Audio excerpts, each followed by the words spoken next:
Yeah, that's right. Here we are again. Welcome, everybody. Uh, Ponda is here. So,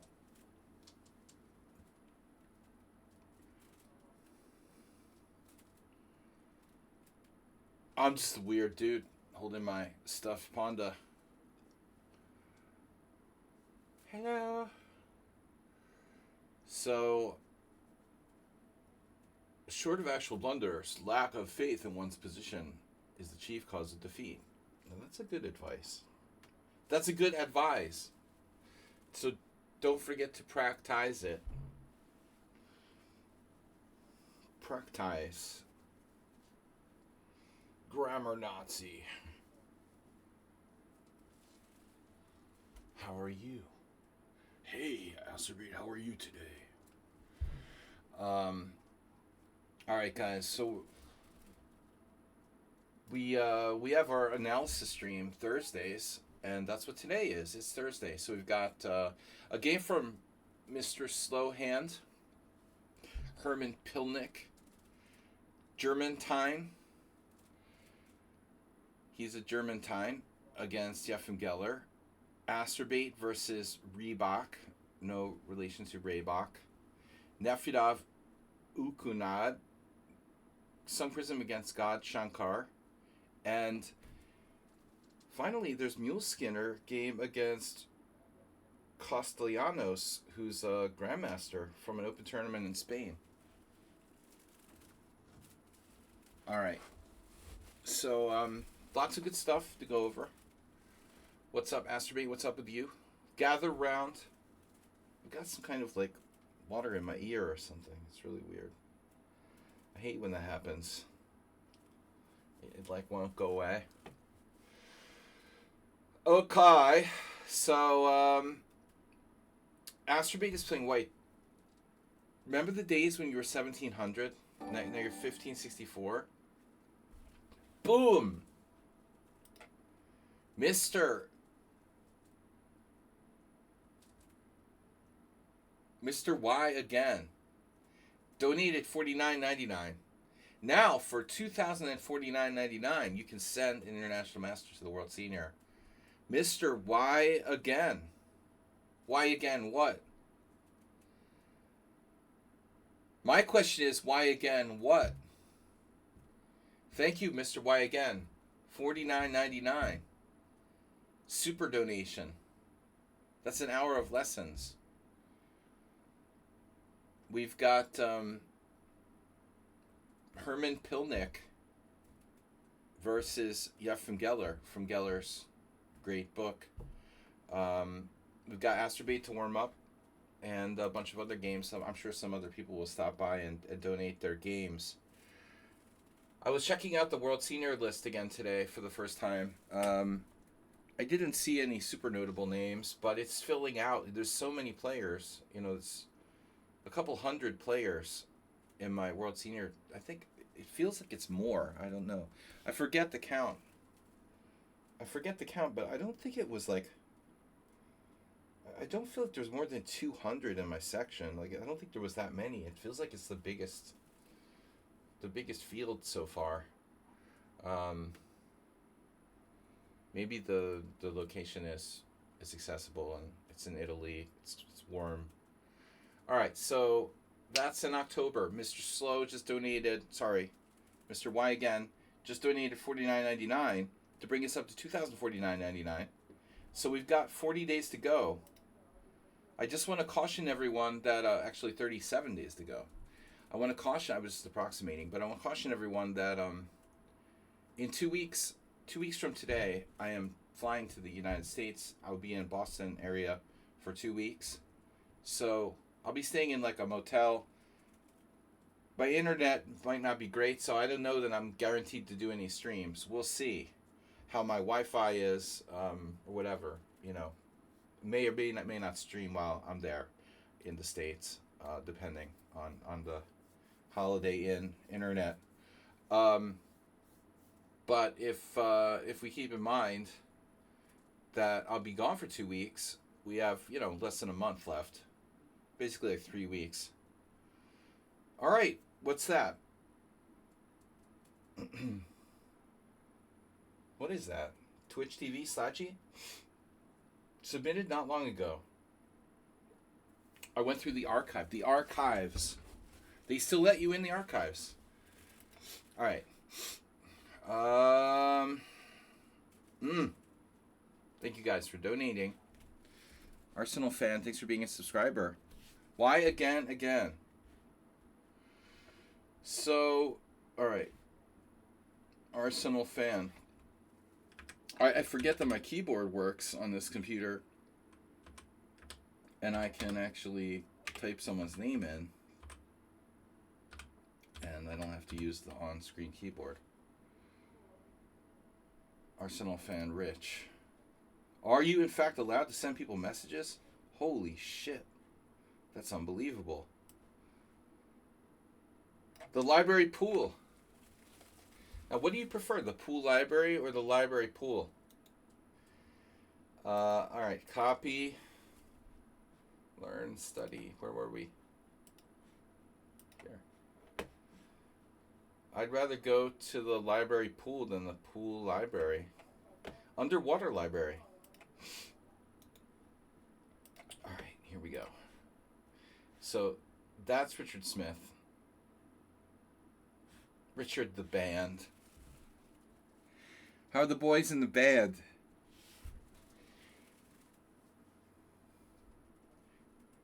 There's the village. One of my favorite horror flicks of all time. Of course, the iconic The Village of the Damned. With those freaky alien children from like the British village. But Arsenal, they're doing a reprise with the Village of the Band. The Village of the Band. Alright. You haven't seen The Village of the Band? That's an old movie with these freaky children. But I think it was a famous... It was a famous story. I don't remember who wrote it. They tried to do a remake of it. I don't know how successful that was. Well, it might remind one of The Twilight Zone, but it's like a full movie. Yeah, Village of the Damned. It's like all these like women in the village become pregnant from like some alien entity, and then all these like half alien children are like spawned and stuff. It's really freaky. All right, anyway, great movie, freaky.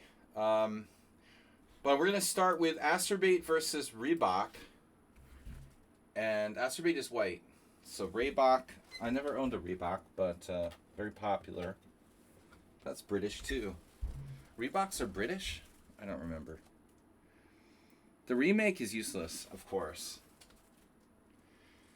Alright, so...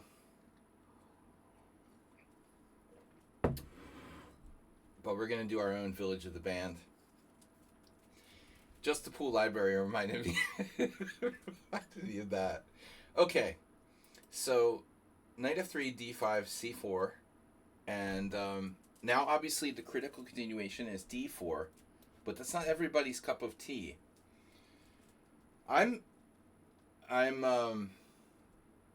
Well, okay, obviously Slav and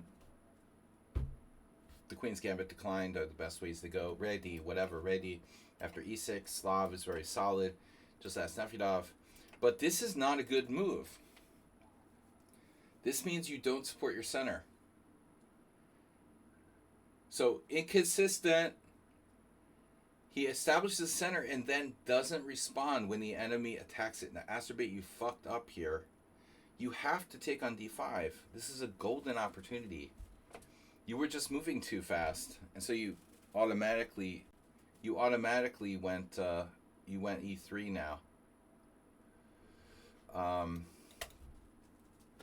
I think the problem is Acerbate's like last two opponents. His last several opponents have like taken on c4, so he's probably at this point he's like pre-moving e3. I know, c takes d5, c6. There's probably a study on that on Lee Chess. Yeah. Hey, it's Miro played that against us, no? It's a Smith Mora in reverse. Nothing like the Smith Mora in reverse, sort of.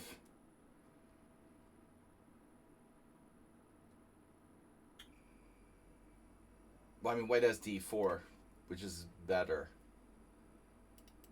But, this is not really a Smith Mora in reverse. Yeah, not good. Looks like something my teammate would play. So, what was I going to say now? You distracted me. Oh, I noticed, I was looking at the list of teams for my team championship, and this slimy cheater, Juhas Christoph, is back again. Dude, do you have no self-respect? I mean, the guy was caught red-handed by grandmasters and arbiters cheating, got banned from the Hungarian Chess Federation for like 2 or 3 years, and now he has the audacity to come back, and he's now playing for like a different team in the second division. Fuck, man. I mean, I would just. How could you show your face? Like, so he's like the top board for one of the other teams. It's like, dude, that's just disgusting. What are these people? What is wrong with people, you know? No, it's the real cheater, the actual cheater, not the brother of the cheater. He has brothers. This is the actual cheater himself. He's like 2478. I am. Even though like probably 100 rating points is like cheater points, he slowly went up and up and up and up till he almost got to GM, except, he's never like made a GM norm as far as I know. It's ridiculous. The Hungarian Chess Federation fucked up though. They never reported him to FIDE, I think. Like they didn't get him. Yeah, he was a toilet guy. Another toilet guy. A Hungarian toilet guy.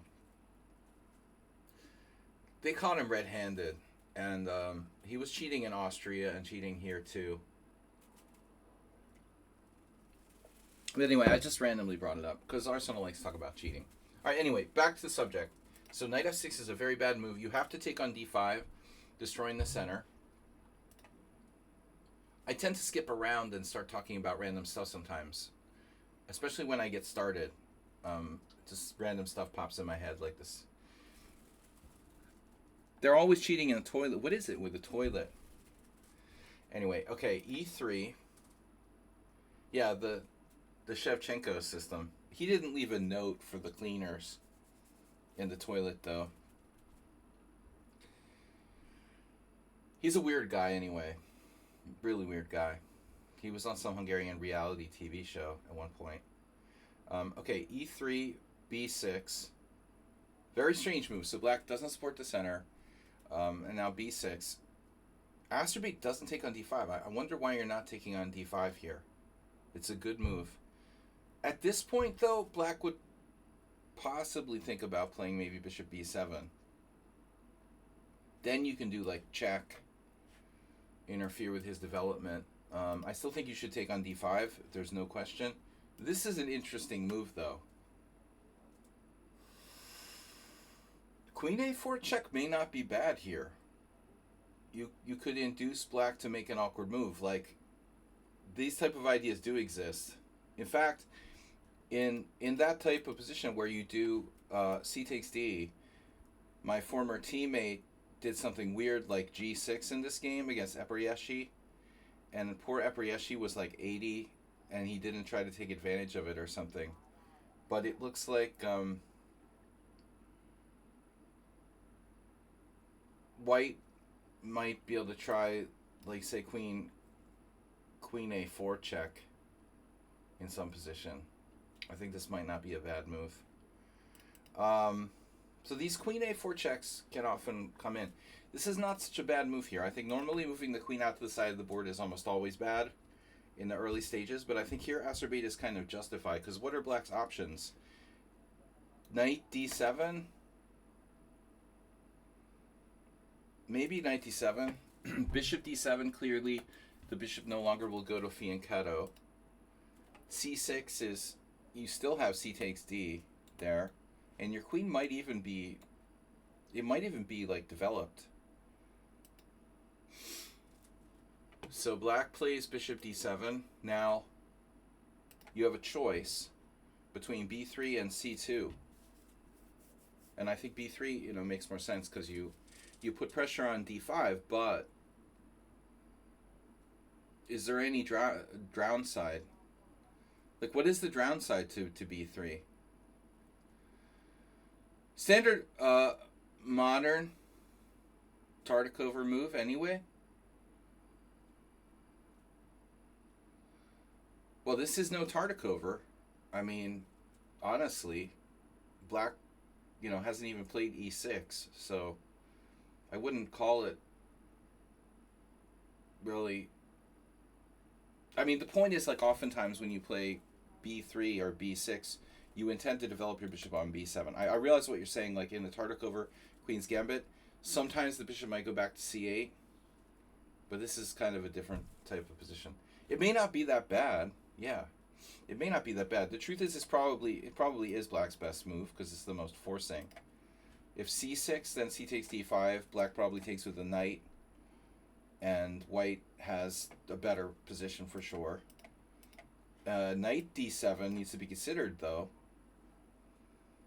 If knight d7, pawn takes d5, and knight takes d5, do we have a tactic here with queen c6? This is a good question. And how bad is this? Say, here takes, knight c2 check, king d1. I mean, white's up material. Essentially, because that knight is likely to get trapped. So, I don't know. But anyway, okay, bishop d7 is fine. Why not b3? Putting pressure on d5. The queen is more exposed, but it puts direct pressure on the d5 square. After b6, the bishop doesn't belong in d7. That's, Mr. Slow is explaining, well, Mr. Slow has phrased what I was trying to say in a more simple way, Right. When you play b6, you don't want to put your bishop on d7. It happens sometimes in the Queen's Indian, with white even, in the bishop a6, Queen's Indian. As long as you go b3 and then black goes bishop b4 check, you have to go like bishop, d2, instead of going to d2 where you intended to go. I mean, to d2 instead of b2 where you intended to go. But anyway, okay, we're splitting atoms here. Big decision, but this puts more pressure on d5.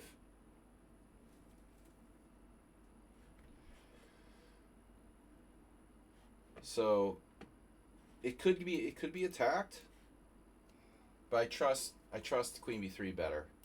The good news with queen c2 is that you don't inhibit your b pawn,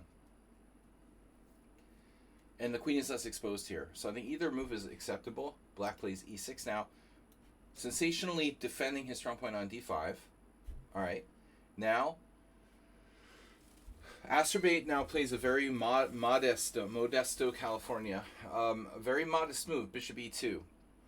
But I think we want to consider, b3, the most dynamic plan here, getting ourselves to that long diagonal. Other moves include knight e5 to exploit said bishop on d7. Anybody? What do you think? I think this move is really worth considering. We take out the light square bishop. It costs time, though.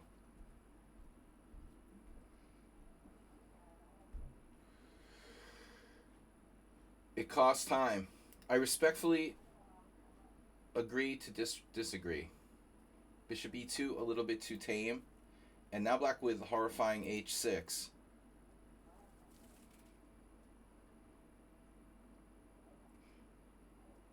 Castles, and now bishop c6. Recycling. Yeah, I know, knight e5 is development not a thing anymore. No, it's a typical, I agree. It's a typical moment where white has a chance here to grab the bishop pair, and it's worth considering. If we go for this bishop, we have to sacrifice some development. It's a trade-off, right? That's the thing. It's a trade-off. Probably you're right, Mr. Slow. It's probably not worth it. And we could also argue that the bishop itself is misplaced at d7. Might be another reason not to go after it, because it itself is misplaced. Probably you're right. e6, bishop e2, h6, castles. Now bishop c6, again, wasting time. Now Asterbate plays knight e5, but I think this is definitely a mistake based on what I was just talking about. You know, this is misplaced. We're only chasing it where it wants to go with knight e5. So I think Asterbate here did the wrong thing. He should just go back to, you know, square one with standard development. b3, bishop b2. It's unclear where the knight wants to go in this type of scenario. Yes, its best square is c3, but oftentimes it might be, you know, going to d2 so as not to obstruct the bishop on b2. Another. It also depends on white intends to play d3 or d4 in the future. A lot of options. But I don't like this. You're chasing him back where he wants to go. Here. You have takes, bishop b5 check. This could be an issue.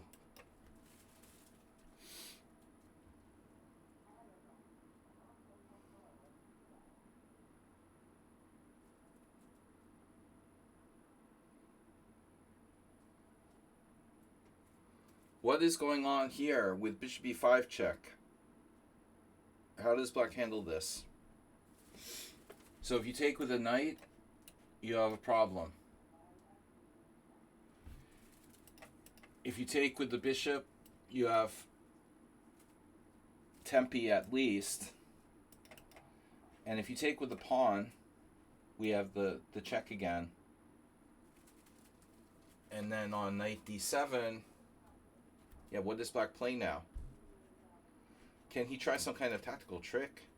Like taking here? No. This looks very problematic for black. He would have to play knight d7. Mr. Coffee type position we're looking at now. Mr. Coffee came at the right time. It's a Mr. Coffee setup.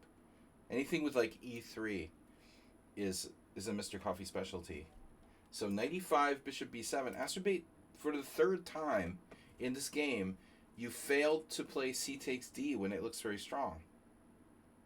I just wonder if that's a hole in Asterbate's game. Why is he continuously not playing this move? We had 3 opportunities to play it when it's very strong. Maybe he misses the power of this move. Check.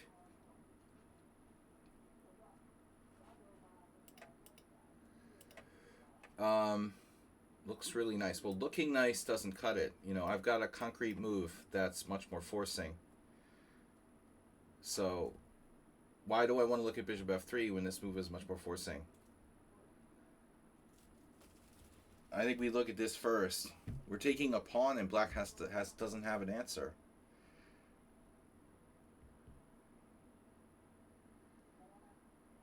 He doesn't seem to have an answer. I mean, what do you want him to play, man? Queen takes d5, bishop f3. You said it yourself. He has a miracle? No, c7 is hanging. Oh my god.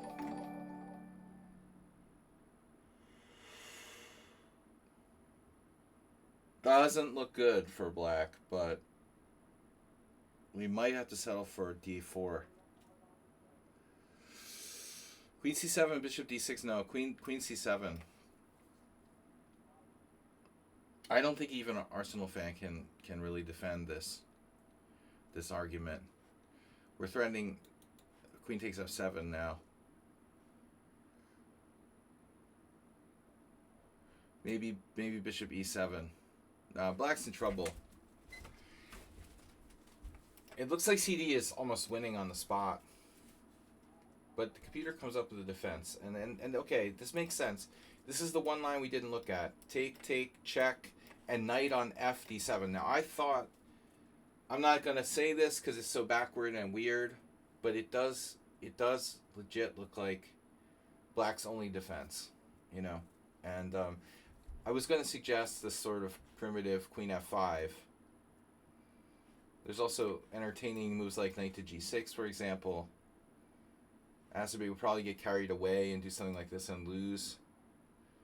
But black might survive. All right, now the second suggestion was Azerbaijan's move. What's wrong with bishop f3? Well, it also speaks to Mr. Slow's thing about time. We're moving the same piece twice. This is Azerbaijan's biggest weakness. He often moves the same piece twice. Here it's justified, but it's not the most efficient move. So black has a little bit of time to catch up now. Bishop d6, d4, and now black should be alive now. H6 doesn't help his case, by the way, because if not h6, then I would be more happy to play your knight e4. But oftentimes you try to play f6, the knight g6 becomes a weakness. I don't think that h6 really helps black's position here. So d4, a5. What is that about? He wants to play knight a6. So a5, kind of a weird move.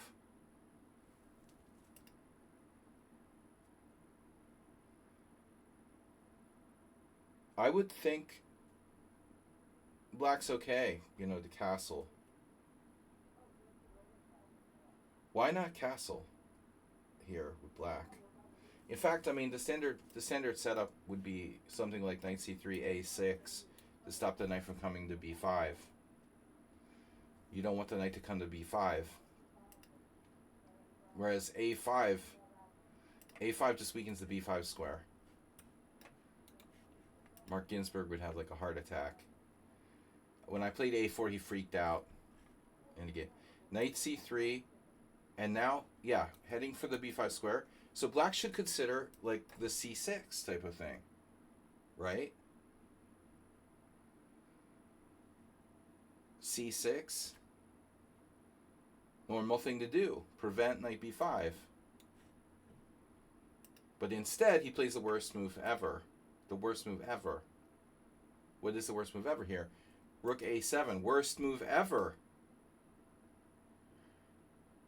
Mr. Azerbaijan, please put your knight on b5. And he obliges. Rook a6. Black's idea was to defend the bishop on b7, but there was no need to do that. And now Azerbaijan cashes in. The gray hair, the blue hairs, what do you call them? Blue hairs, the old ladies at the casino playing like slot machines. They get one lucky pull and they're cashing in their chips. We're cashing in our chips for d6 bishop now. So what's our follow-up when we take this d6 bishop? I know he must want to play like knight to g6, but I don't see that working in any lines. So when you take on d6, the problem is that he takes with the pawn. And your knight is hit, so the knight has to move. And you could play d3. I mean, d3 looks like the sensible thing to do.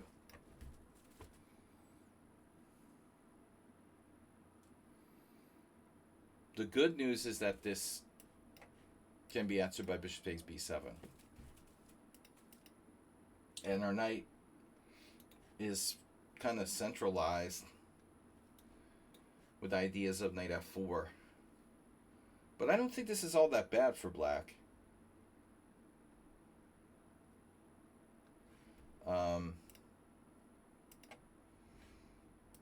But I don't know if Azerbaijan should have gone into this or not. So after knight b5 here, you could wait and keep the tension and play something like b3.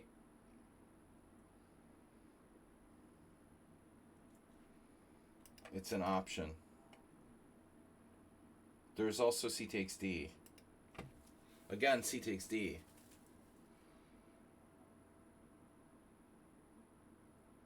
This move is a total possibility. So he takes, and now the knight goes to g4. But this is kind of a weird square. I don't know about this. We end up with our bishop on a sort of random square on g4. And it's unprotected. That's not good, here. I don't like knight g4, bishop g4, queen g5 type stuff with threats against our g2 pawn. I don't understand why black didn't castle before, but anyway. Alright, stupid question. White plays knight to g4, and now black just plays a random move. Rook a7 was really random. This is really, really super random. But if he takes on g4, we have to take back. And now black has ideas based on queen g5. Wouldn't work right away because of, I guess, bishop f3. But you could play d takes e first with the idea of queen g5. So takes, queen g5, threatening this. And white has to be a little bit careful.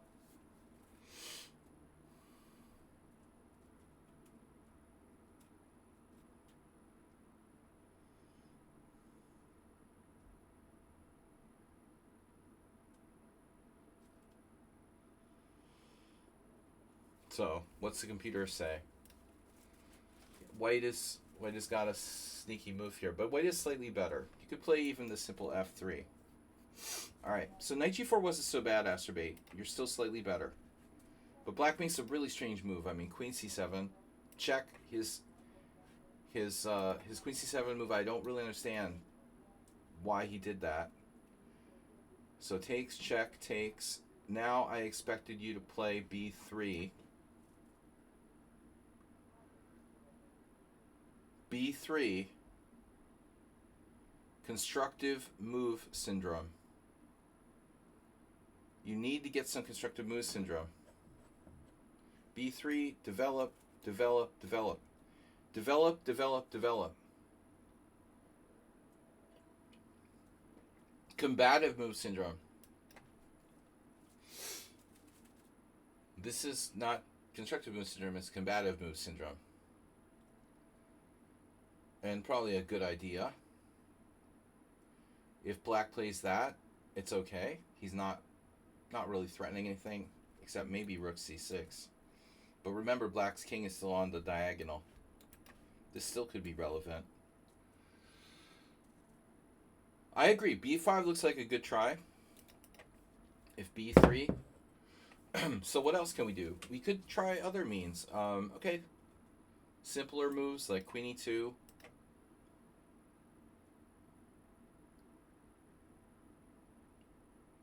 You could just play bishop d2. You still have your b5 idea. I don't like black's position, but I think it might not be that bad. He has a lot of weaknesses. So this is a little bit too conservative, and I think that black is, going to be tempted to try to get something going on here. We can play g3. We got to watch the diagonal. We probably need to play f3. So rook g8, I would say f3. We have an immunity on the dark squares. And this remains very serious threat with the black king in the center of the board. So rook g8 may not be so hot. Black plays knight d7, developing a piece. Thank God. Oh. Wow. So this is what Astrobate was doing. He missed, the opponent missed, I missed it. We were so naively thinking that I don't know, bishop e2 was just a passive defense, but he's threatening, queen h7 right away, true. He's threatening c5. The problem with c5 is that it may not really be a very, lasting threat. It might actually be a mistake. So I still think I support the idea of developing here. I still support the idea of b3. But, or bishop d2 or something like that. He goes with c5, but the problem is now when the rook moves, what are we going to do? Now you're pinned, and your c-pawn is attacked 16 times. So how do you protect this now?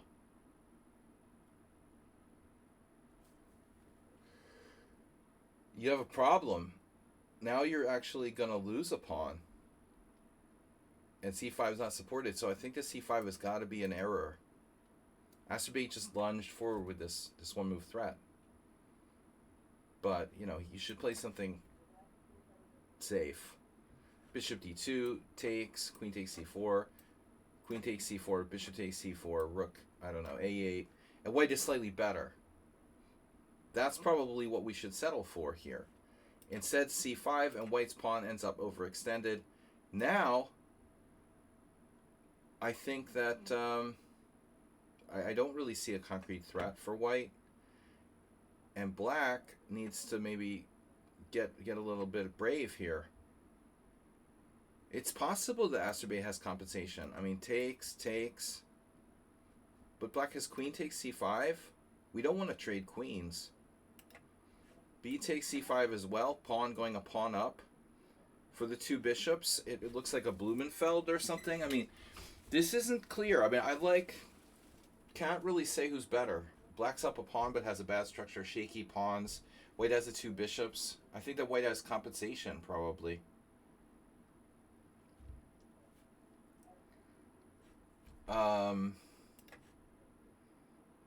It's interesting what Asteroid's opponent did, though. He tried to trade what might be a bad bishop, and this strategically isn't a bad exchange. It leaves white with like a bad dark square bishop against a knight in a lot of cases. But I do think that he should probably go for the material here. Take, and then, we'll see what happens.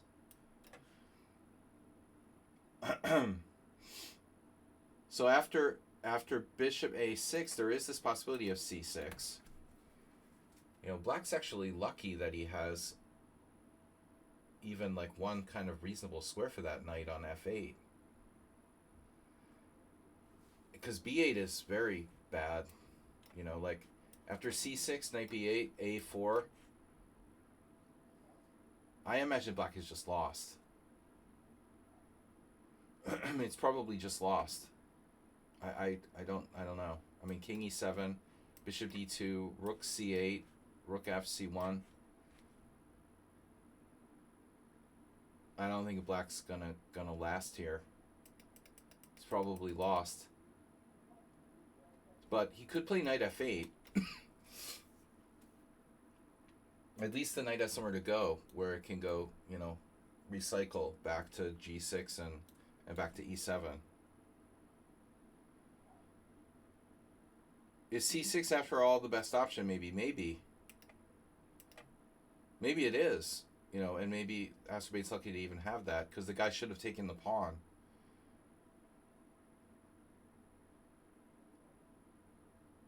He plays it a different way.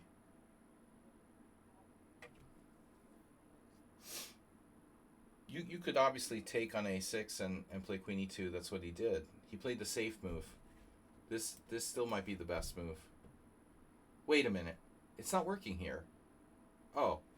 We have bishop takes b5. What are we talking about? This doesn't work. Sorry, guys. So bishop a6, c6 doesn't work. He just takes here. Takes with check. No, this is not clear. This isn't really an option. Sorry, c6 is no good.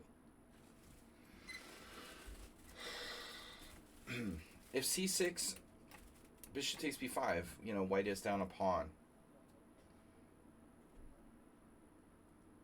After rook a8, c6.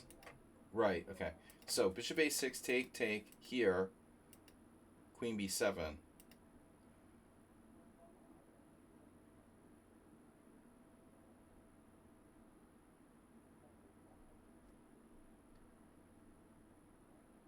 Rook a8, probably best.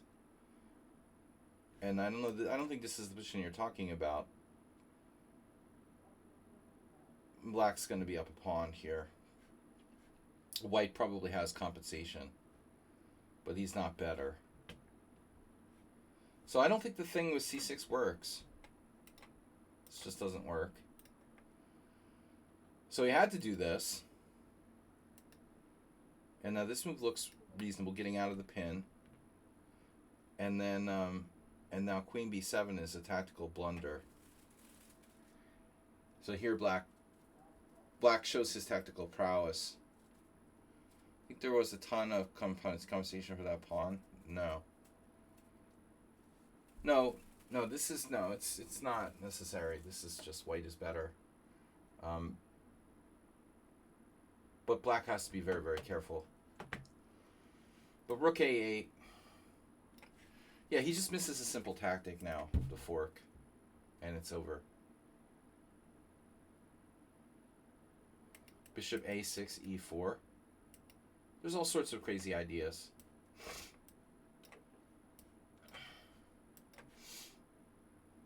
Maybe, for example, plausible move. I would take it. I mean, black's position looks like a Sicilian. You know, it doesn't look that bad. The question is, after queen takes queen e2, if he plays rook e8, like, how big is white's advantage here? You know, maybe e4 now. You could play e4 now, for example.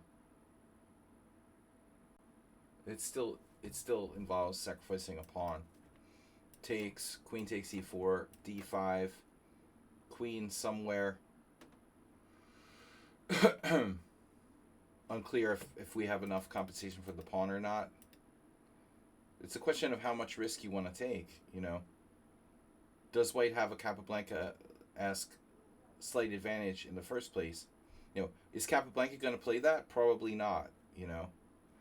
It depends on who you are. Rook a8 is the best move. So see, like, the engine goes for the very exciting c takes d6, queen takes d6, bishop d2.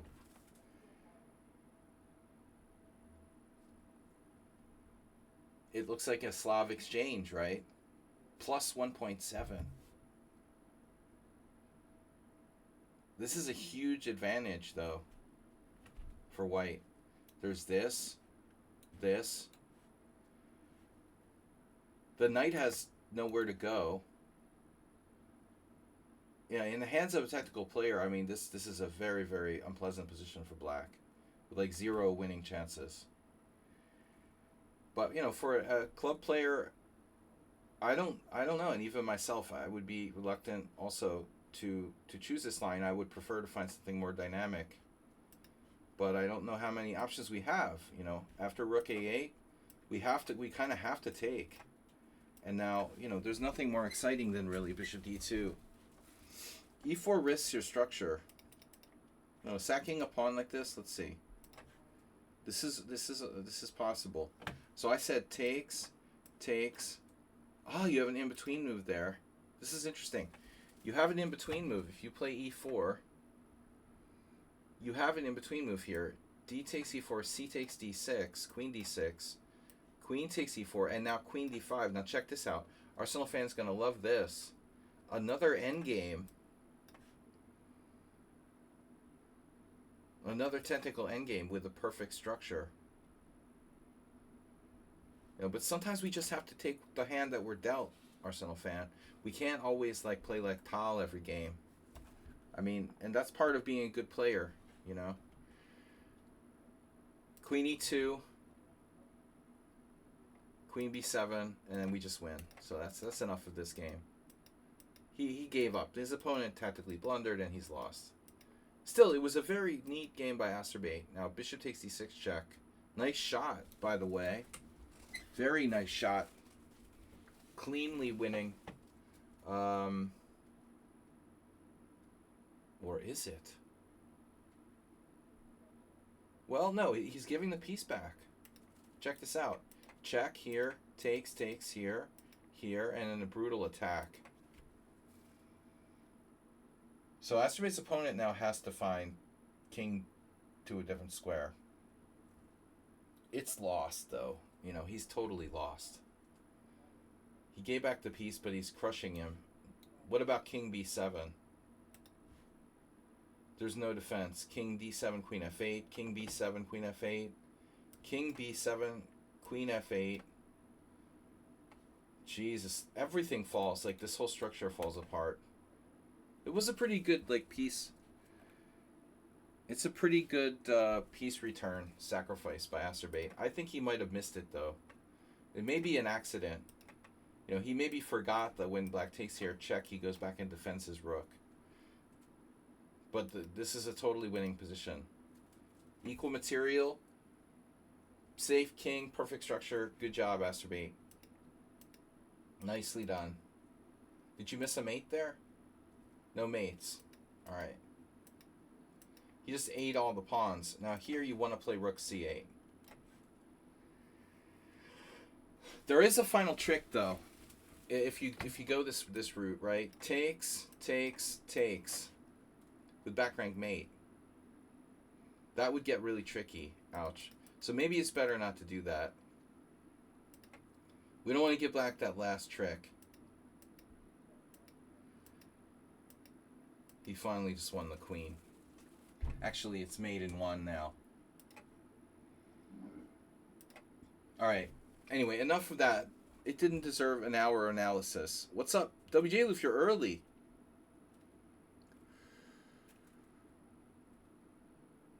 King b7, king a6. That's what I thought.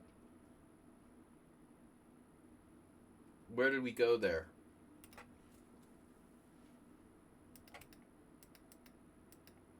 Yeah, so king b7, trying to go up to a6. If queen f8, the king hides up here. We have b4. So queen b8, queen takes f7, check. Maybe king a8. I don't know. Anytime you go up to a6, this b4 jams in your rook. You end up with a rook sandwich. That's not good. All right, guys, let's move on. So we got Herman Pilnik versus Yefim Geller. Pilnik, German master, who originally born in 1914 in Stuttgart, passed away in 1981 in Caracas, which is in Venezuela, obviously. He was a German-born Argentine chess player. So he immigrated to Argentina. What an original idea. All right, so Herman Pilnik, famous for the D3 variation of the Roy Lopez. Playing D3, the quiet D3 in the mainline Roy Lopez, the so-called Pilnik variation. And Geller is black, and this was played... Okay, Göteborg. Was this Olympiad? No, it was interzonal. Okay, 1955 interzonal tournament. Wow, so this is very early for... Kind of early for Geller. Hey, my family went from Germany to Argentina for no particular reason at all. That's what they all say. And they're still finding, like, paintings and stuff. What was it last week? They found some kind of Nazi looted art worth, like, a fortune. It was in some kind of property listing. They traced it. They left the art, a looted painting, and some kind of property listing, I think, in Argentina. All right. So Pilnik is white, Geller is black. We should look from black's perspective. All right, so Pilnik plays e4. I don't really know much about Pilnik as a player. He wasn't a super strong player.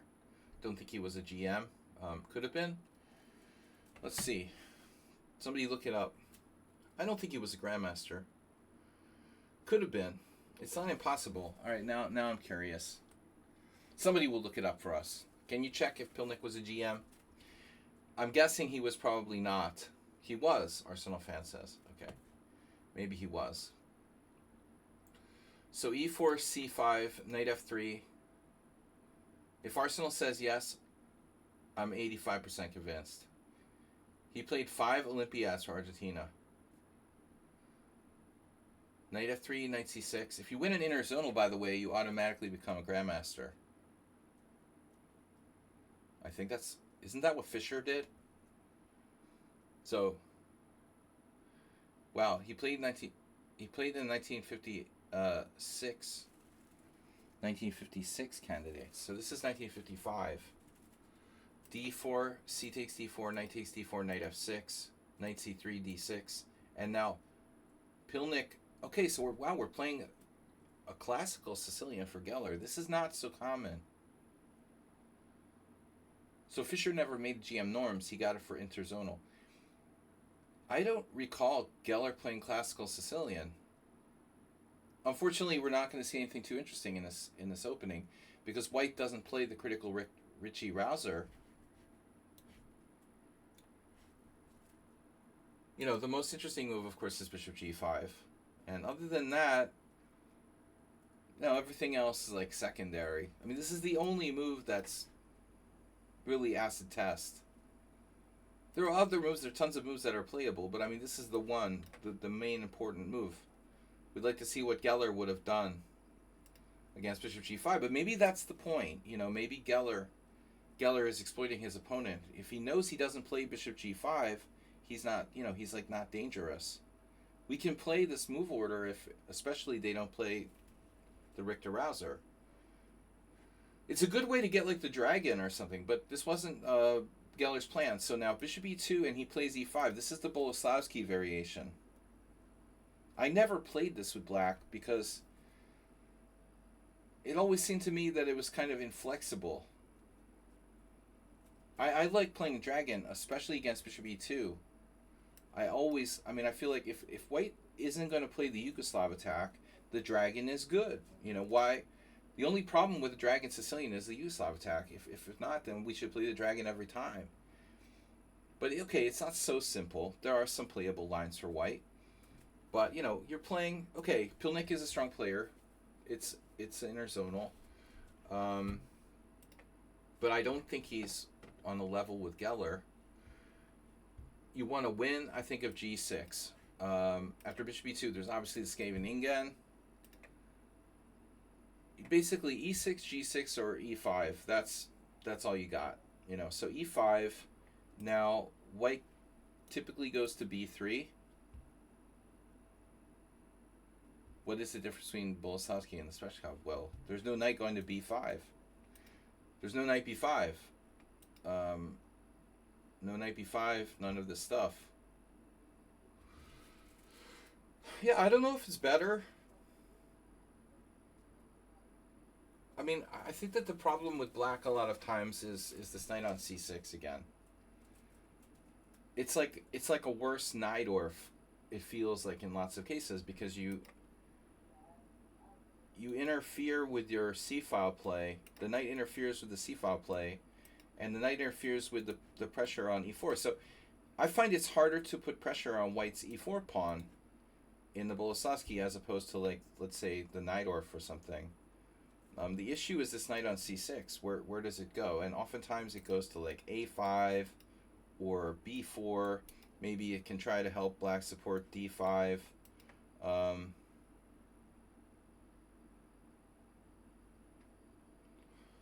2287. So e5, knight b3 now. It's interesting here. I'm a little bit surprised by this. I think 2287. I'm a little surprised by this. Knight f3 is actually most played move in this position. That I wouldn't have expected. Traditional move is knight b3. And I wouldn't think the Boleslavsky is played that often. This isn't a lot of games, by the way. I mean, 2,500 games altogether where this position is played at the master level is not a lot of games. But it's still statistically, significant that white has played knight f3 60% of the time compared to knight b3 40% of the time. That's a pretty big difference. And white's score is also much better after knight f3. There is an idea to go here and go to f5 possibly. And and there is the classic advice that the knight on knight 3 is always badly placed. But this is the traditional move. And definitely at that time when this game was played in 1955, wasn't there like a famous Fischer-Reshevsky game or something? I don't remember. All right. So knight b3, that was really the number one move at that time. I don't think that people commonly played knight f3. This is more of a modern idea, blocking the f-pawn. Obviously the knight can come back, to d2, to c4 to circulate like that, or go to h4. No, that's the dragon. That's a dragon game. But there was another Fischer-Reshevsky game where Fischer ground him down. He ground him down in like an end game. I think. Where he ground Reshevsky down in an endgame. I had the feeling it was a Boleslavsky, but I might be confusing it with something else. Some kind of d5 square squeeze.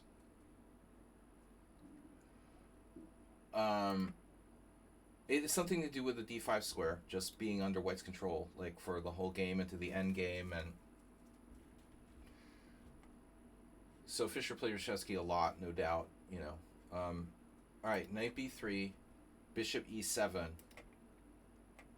castle, bishop e3. You know, and it's very surprising how good black's score is in this position. Can somebody explain to me why black's score is so good? 39% wins for black. We gotta ask the question here. Why? Is it the same reason that the Mora Gambit has like a terrible score for white?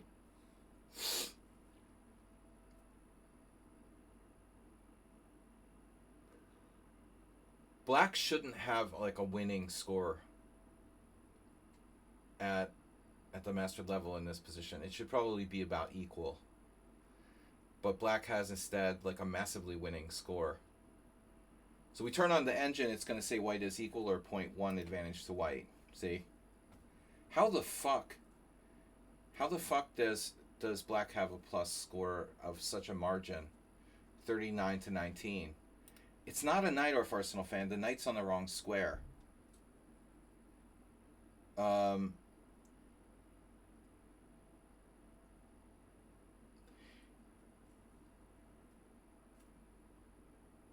The answer has to be that nobody fucking plays this with white. You know, that's the problem. The reason why black's score is so good is because no good players play the white side. You can see you can single out a couple of examples. One game where Ferrugia lost, or one with black or something. But if you go down the line, you'll just see like nobody. The bottom line is like nobody plays. No good players play bishop e2 against the classical Sicilian. That's why the score is so bad. E5, like this wins by force? Absolutely not.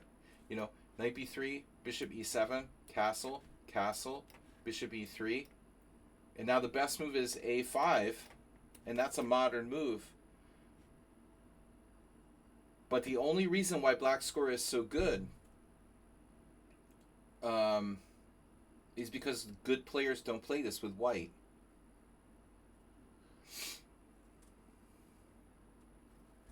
So I find actually to be very drawish in my practice. It's very likely if you get in d5, the resulting position could be kind of petering out, relatively level sort of endgame. But okay, he plays bishop e6 first. This is a famous move now, which I think again was played in Reshevsky's game that I was remembering. Bishop f3. I have at least one game. You know, this move is an interesting move because it's kind of unusual. It's not typical to put the bishop where you're like x-raying control like through the pawn, because the bishop itself is sort of blocked by its own pawns. So I think this is a unique type of position. But if we go back a minute, it looks like this is a major statistical improvement with a5. Now, how big a deal is it? If we let Stockfish run all night, you know, it might prefer a5. But what's the big deal with a5? This is actually getting significant now. Stockfish thinks white is better by 0.3. So the lesson is that no one knows how to play the white side of the Boleslavsky. It's not exciting. No one cares about it. They don't play it. A5, knight d2. So see, this seems to be a very important position. Look at the score. Everyone reacts automatically with a4, and then they get in trouble. So knight to d2, voluntarily retreating your knight. Very important move. And if you don't know that, you're in trouble. So, it's possible that Geller even knew this back in 1955.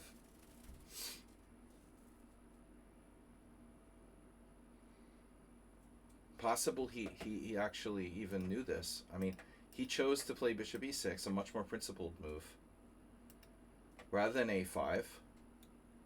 And now bishop f3. And now a5. But as I mentioned earlier, this idea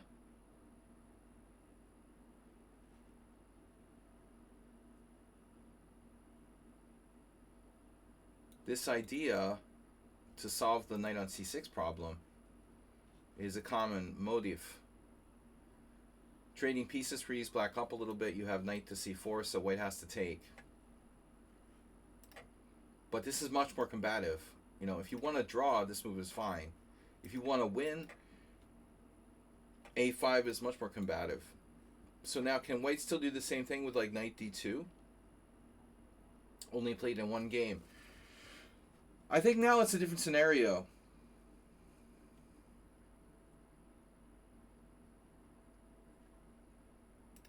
Yeah, well, the problem is, Arsenal fan, that you can play the classical Sicilian, but only like 1 in 10 opponents will play bishop e2. So it's not like you can play the Boleslavsky against everything.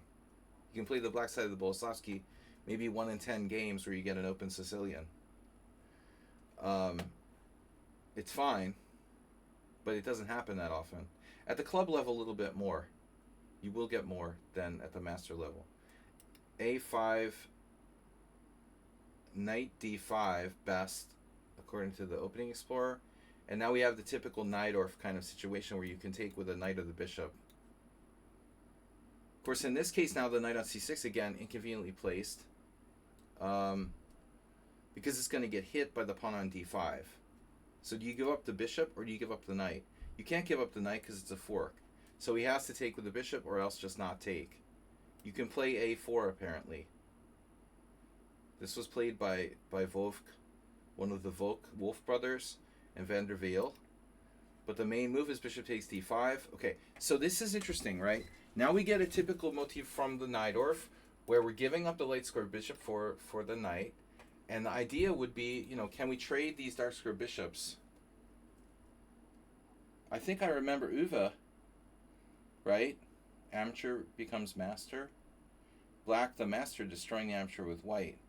Well, I'm telling you that if we get this standard situation where we can trade our bad bishop for white's good bishop, we get the model dark square bind type thing. And I have a feeling that's going to happen here. Look at the top 5 games. Lebojevic drew against a strong player. Lequang beat a 2300. Spassky drew with white. Niebuhr beat a 2300. And Eugenia Torre beat a 2300. So white has 1 out of 5, but because white was always the weaker players in almost all cases. Spassky and Lebojevic drew, everyone else lost. So even this position is probably like only a tiny bit better or equal. But white's starting to get into the type of situation where the white square bishop becomes a bad piece. The computer would never lose with white here. There is no way you're beating an engine with the black pieces in this position, although that's true with most positions, but still. Do we go knight b8, knight a7, knight b4? So knight b8. So it looks like knight b4 is the more common move, but it walks right into c3. That is kind of weird.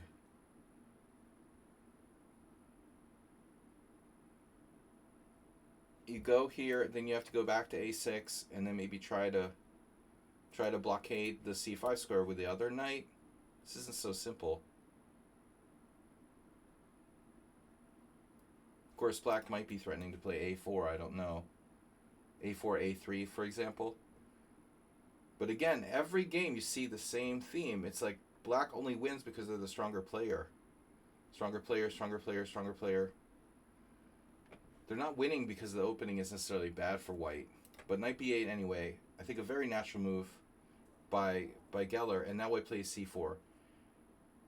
But the thing is, this what I call the trash compactor, that's great if you can get it.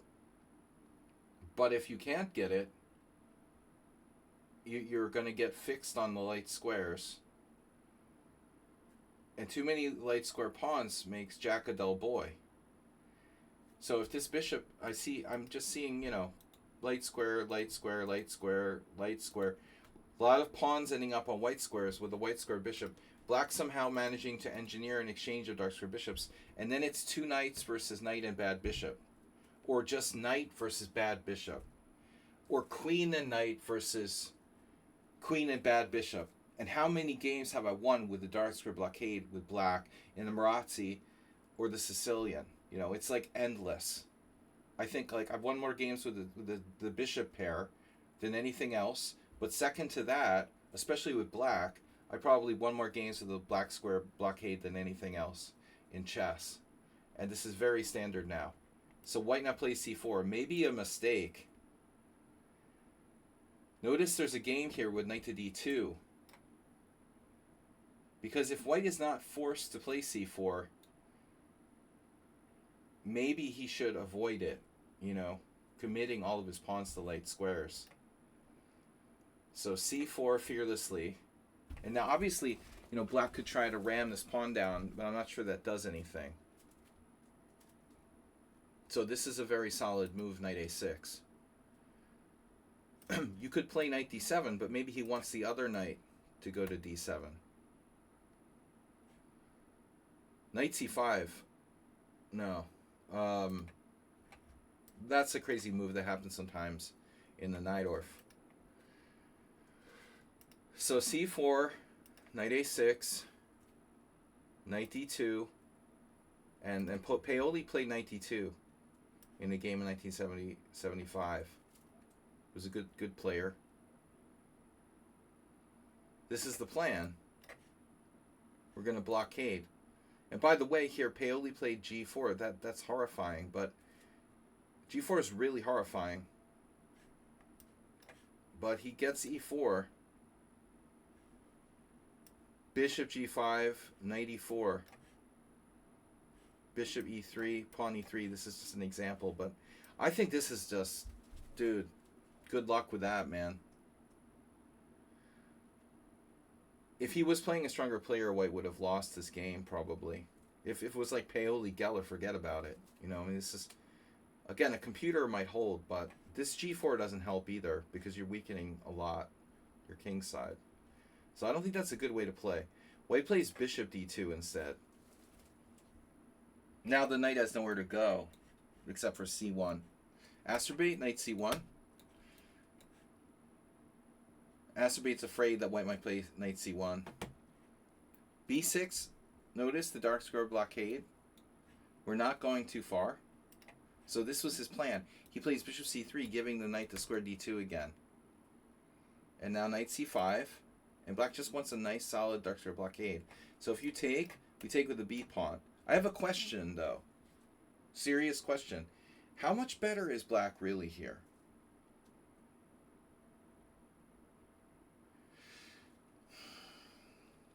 I mean,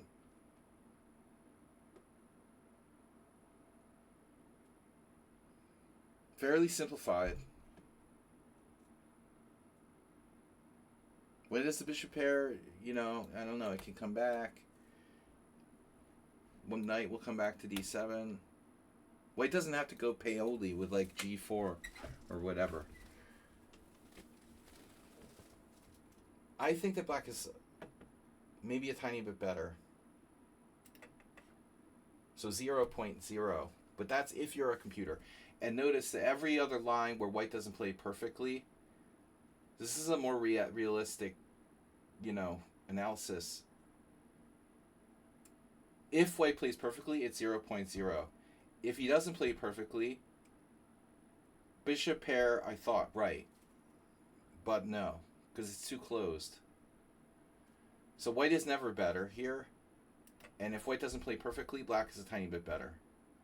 But I still think that maybe this is a good point to fucking, excuse my French, Um, yes, Mr. Slow, you're right. Of course, f5. We would like to get an f5, bishop f6, etc., etc.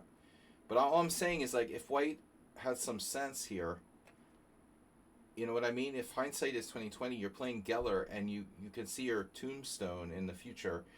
This might be a good time to bail out and be like, look, I think I'm gonna just try to like draw somehow because I don't like where this is going.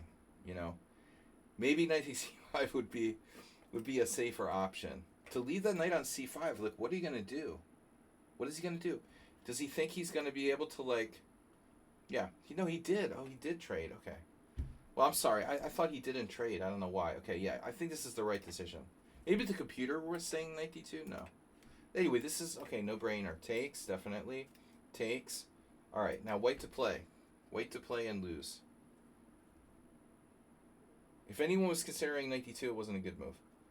Very weird move now. In the Nefedov school of chess. Yeah, Black has the kingside majority. Mr. Slow knows what he's talking about. A queen a4 is a very bad move. You might have some justification. But in general, I think you're placing your queen on the side of the board. You have some kind of justification. Black is threatening to move the knight, play f5, use his kingside majority, trade the darks for bishops if he can, and kill White.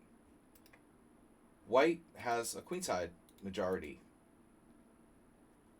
So, you know, can he do anything with the queenside majority? He plays queen e1, attacking the a5 pawn. Doesn't really do anything. Knight d7 now, very obviously preparing f5. So Pilnik like ties Black down to a5. Black doesn't care. He's like, I'm just going to play f5. Now White plays bishop d1. This is a nice idea to play bishop a4. Maybe bishop a4, bishop c6. Maybe bishop c2. But here's Johnny. No, if f5, bishop a4. And this is interfering in Black's position.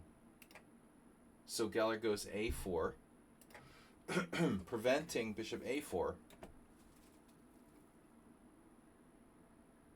And so now what does White do?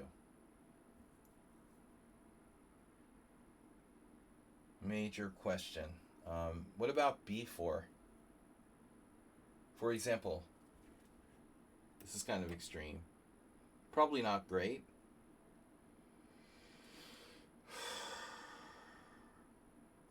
f4 is always a thing, and oftentimes it brings White down in these types of games. But yeah, no, it might be a good move. It depends on the situation. It's a very natural move, of course. It's lost many a game, but also might be the best move. I mean, it's hard to judge. Attacking Black at the strong point, but it deserves consideration. But if you're playing like Zoltan Ribley, I think you could be in trouble.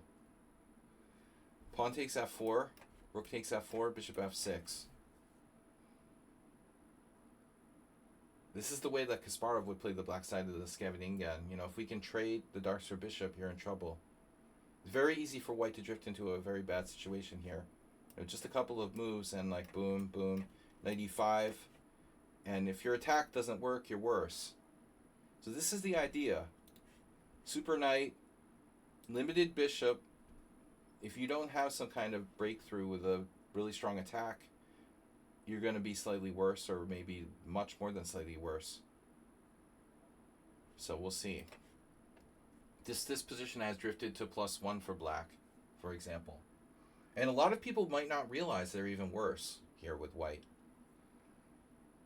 But this type of thing can happen in the Scheveningen, the Sveshnikov, a lot of different Najdorf, a lot of different openings, this type of structure. But that's Black's plan, you know. The general plan is to trade the darks for bishops, and then ultimately use the kingside majority, if possible.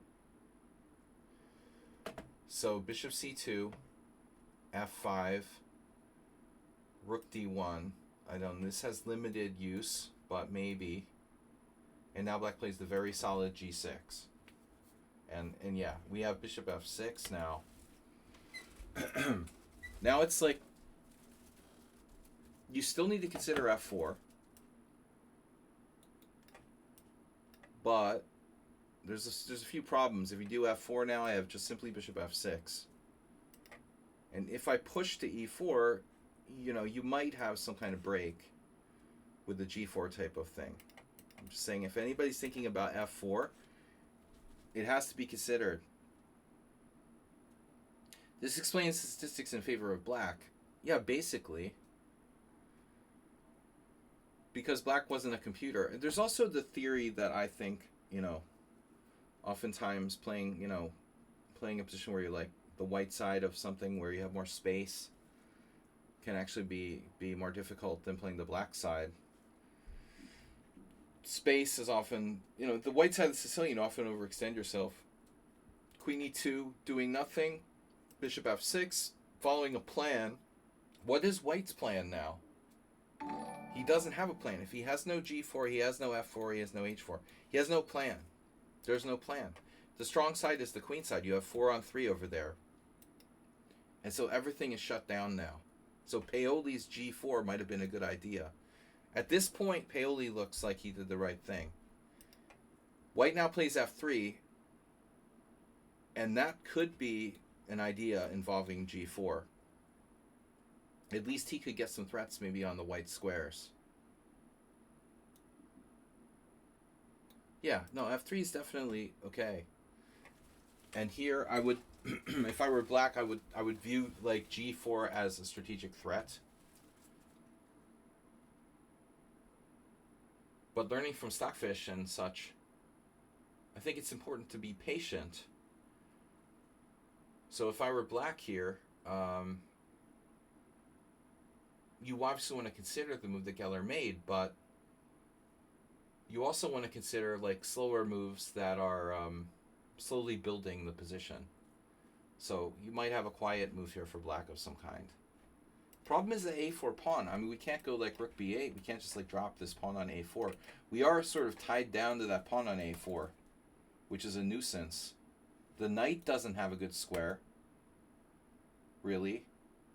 We don't want to go here because the knight is controlling e5. So I think at this point, black can think about other moves. Maybe rook f7, queen e7. But he ultimately commits to e4. So one thing I want to point out when we look at this game now and this move is that Geller was not only, and Mr. Slow knows this, he was not only, known for playing the Sicilian, but he was one of the greats on the black side of the King's Indian. And coming from that school in Ukraine, the former Soviet Union, Bronstein, Geller, and these guys, the e4 is a very typical motif in the King's Indian as well. And so you'd see the sort of sweeper-sealer or sealer-sweeper type of thing with this oftentimes. Even if we're a pawn down in a position like this, we get this lock on e5. I mean, it may be a situation where even a pawn down black is clearly better. If we can blockade, let's just give you a position, for example, like this. White's a pawn up.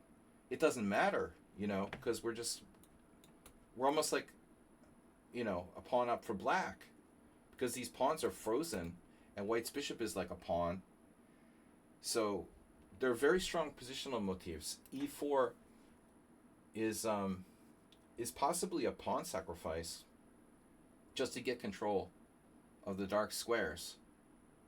Could white sack exchange for? Well, I think a white should consider all possibilities. Yeah. But pawn takes e4 is the main move, right?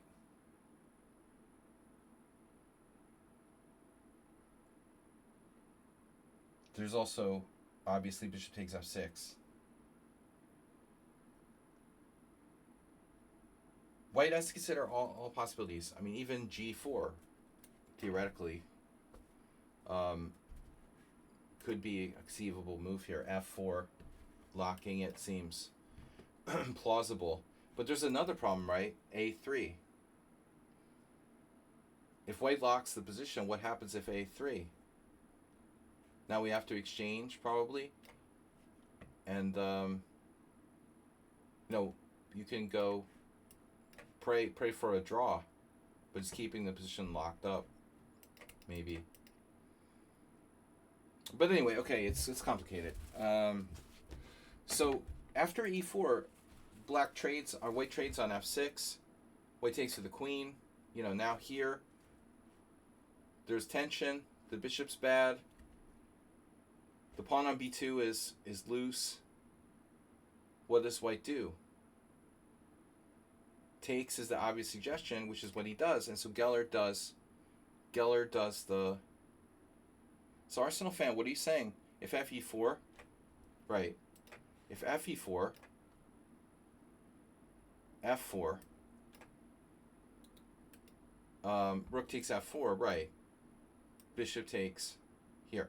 We could play bishop D4 check. Is this what you're saying? Yeah. Bishop takes D4. Rook takes. I think that's a plausible suggestion. Something like that. But I still suspect like black is probably slightly better. Yeah. It's half a pawn. Good idea though, I think that's sensing the danger before it's too late, kind of thing. If you just blindly go into this, there's gonna be no way out, which is kind of what happened. He gave up the dark squares. Takes, here takes, F4. This is what Geller wants. And Leonid Stein, another guy from Geller's generation who played the King's Indian. If you know the King's Indian, you know this pawn sack is a very common idea. With E4 takes F4, played by both Geller and Stein, and probably many others like Boleslavsky.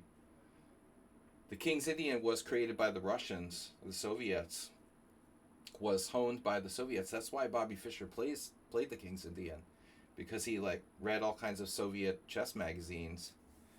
It's no coincidence, in the 50s, the Soviets were King's Indian. This is a King's Indian structure. It's a Sicilian, but it's the same thing, So rook F2, knight E5. Now it's very unpleasant for white. So unless you're a computer now, white is in a lot of trouble. This is exactly what I was talking about. White is up a pawn, who cares? It doesn't matter. So I think white is up a pawn playing for a draw at best. This is interesting now, because you're expecting like G5.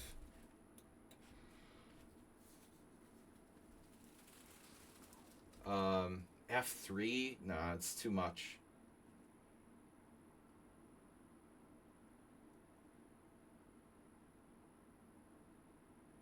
So he doesn't play G5 because of probably this annoying move. Black plays Queen H4. This is kind of a cool move. Getting the queen out in front. Threatening knight to G4, obviously. He's trying to induce white to make more weaknesses. Can we induce white to make more weaknesses? So bishop D1, not making more weak. This is a good idea, right?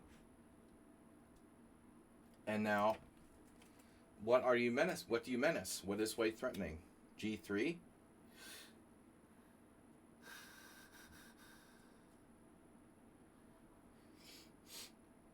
I think it's, getting to the point where we have to start considering G3 with white. Like just losing a pawn. No? So if G3, we can't play it right away, can we?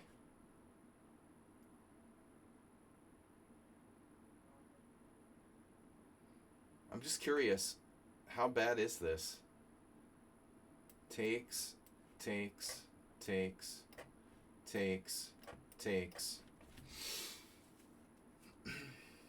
Looks bad. It's probably pretty bad. Probably lost. Takes, check. Queen G2. Doubtful that Yeah, I mean, black has 2 connected passed pawns, too. But, I mean, gotta make sure. This particular position is a forced win. Yeah, g3 is not going to cut it. Okay, so bishop d1. And now he just builds up, rook f7. Notice that the rook is defended on f7. Here, queen c2.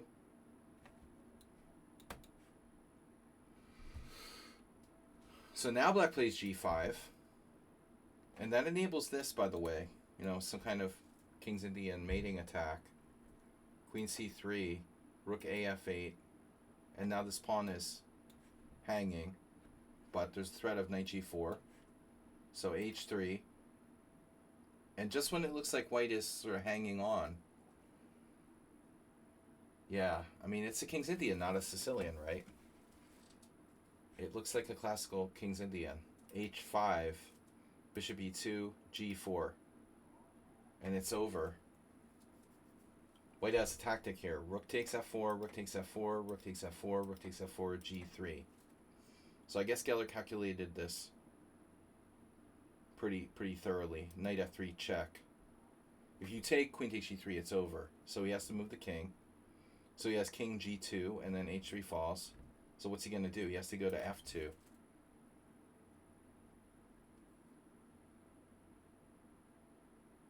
But now we have discoveries. All sorts of discoveries. Knight d2 check. Knight g5 check. Like every discovery in the world is possible here.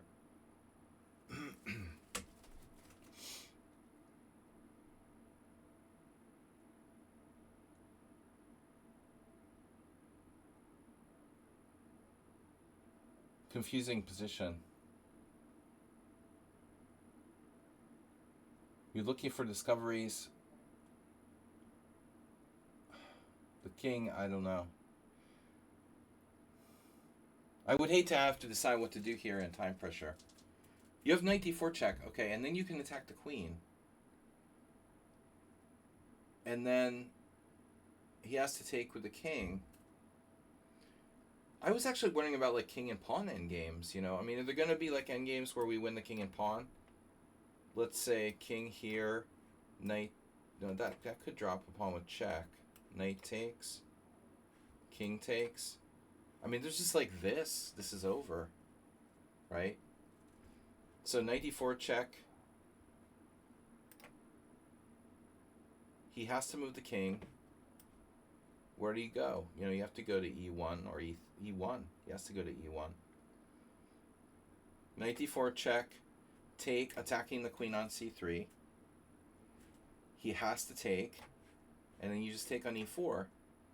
And now if the king attacks the rook, you're just winning, you know, with queen e7. So it's easy. But it's not the only winning move. So this turns out to be winning too. I didn't see the idea of pushing the pawn. I mean, here we have like equal material, right? It's equal material. I was looking for checks though. My first view of this position was, okay, queen h2 check, king e3, queen g1 check, king d3, and that's what I thought. What the hell do we do?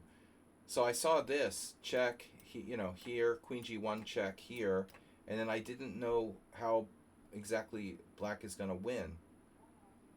But Geller has a completely different idea. He just goes, takes, and then pushes, check. So the passed pawn just crushes. This is simple. You know, he just goes through with the pawn, check, another queen. And then on king f2, only move. We just need one last move. And white's threatening queen g3 check? No, he's not. And the problem is queen h2. And so you can stop it, but you can't stop it because it's discovered check. So yeah, beautiful finish. All right, that's a good game. Thanks, Mr. Slow, for the donation, by the way. We had follows, by the way, from Redoro Boy and Ordo. Thank you guys for following. That was a really good game by Geller. I would say a very instructive and classical game. Next up is Nefedov. We've got Nefedov, Sung Prism, Arsenal Fan, and Mule Skinner. And these games can be in any order, based on whether you guys are here or not. So, Arsenal Fan, any preference? Because you're the only one that's in the chat at the moment.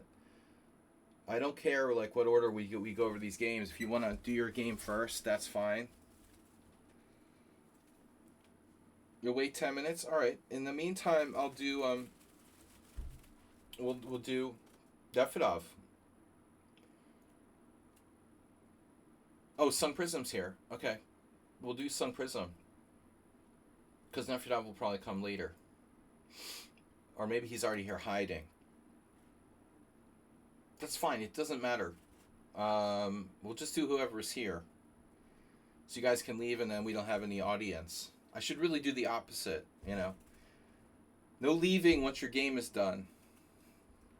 You're not allowed to leave until the end of the stream.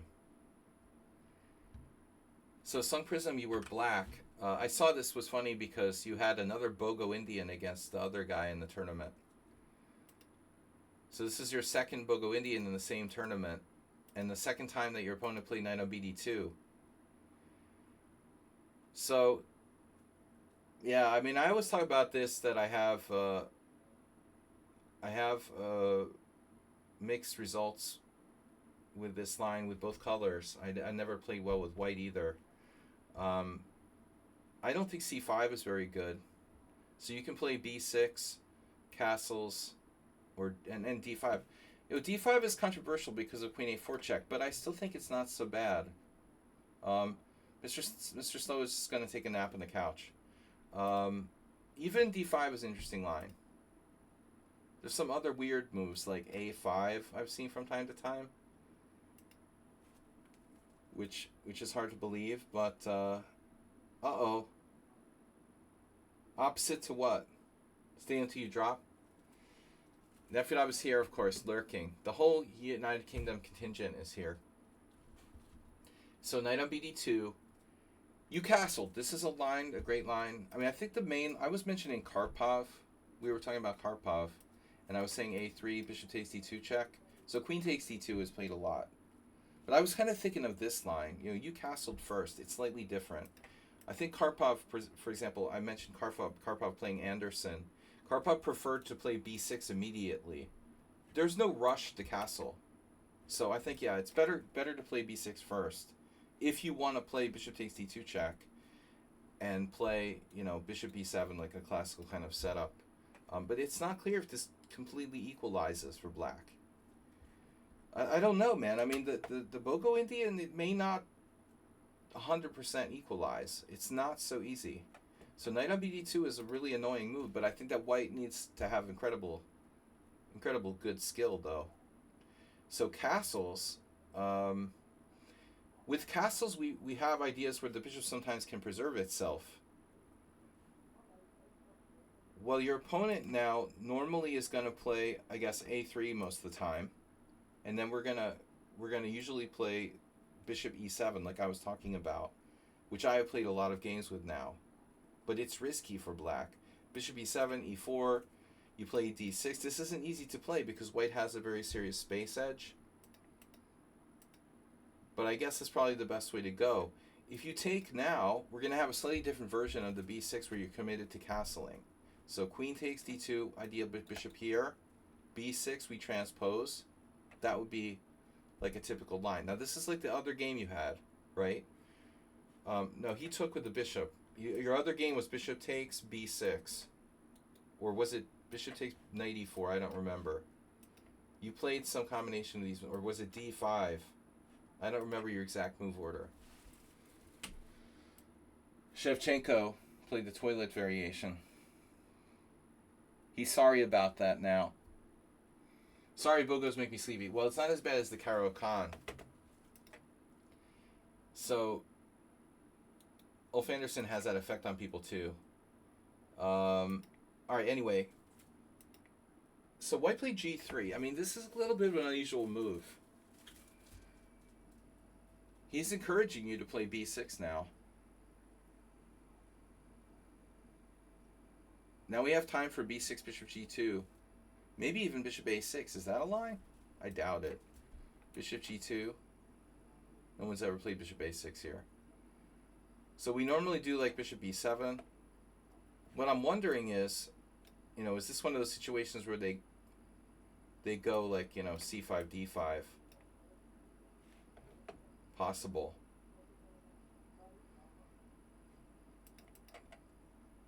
But black has much more safe ways to play this. I just don't think that g3 is the acid test. I mean, it seems like a3 is best. Now you're gonna take, but I also like, as I said, I like bishop e7. All right, so g3. Now you played d5. No, you played c5 here. I don't know about c5. I would prefer b6. So this is a line 2. So what's the plan here? We're gonna play it like a hedgehog. We're gonna try to keep the bishop somehow, come back, trade pawns. The bishop on g2 is very strong. And on a3 you have to trade. Wow, there's like no games. There's like no games here.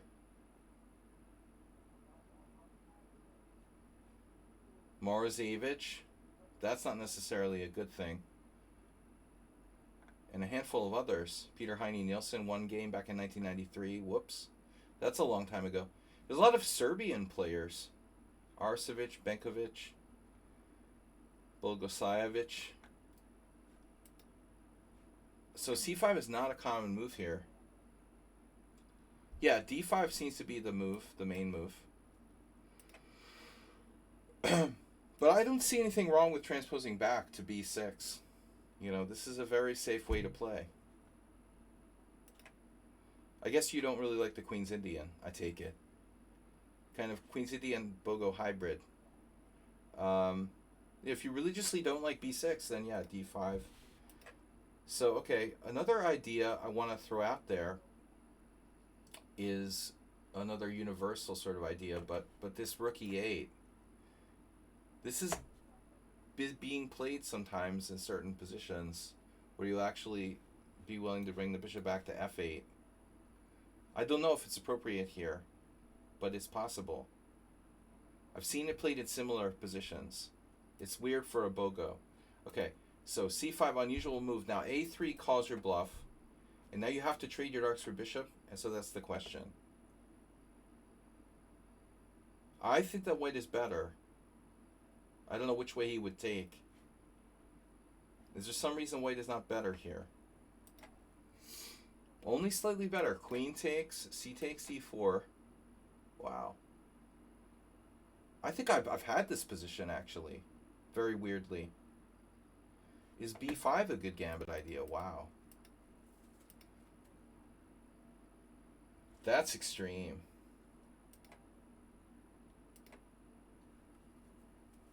No, Mr. Slow with a cool idea. I think that Vito Lynch would be excited for this. And maybe Andras Shadorian. They've all left the building. Of course it's possible. You can always play b5. Well,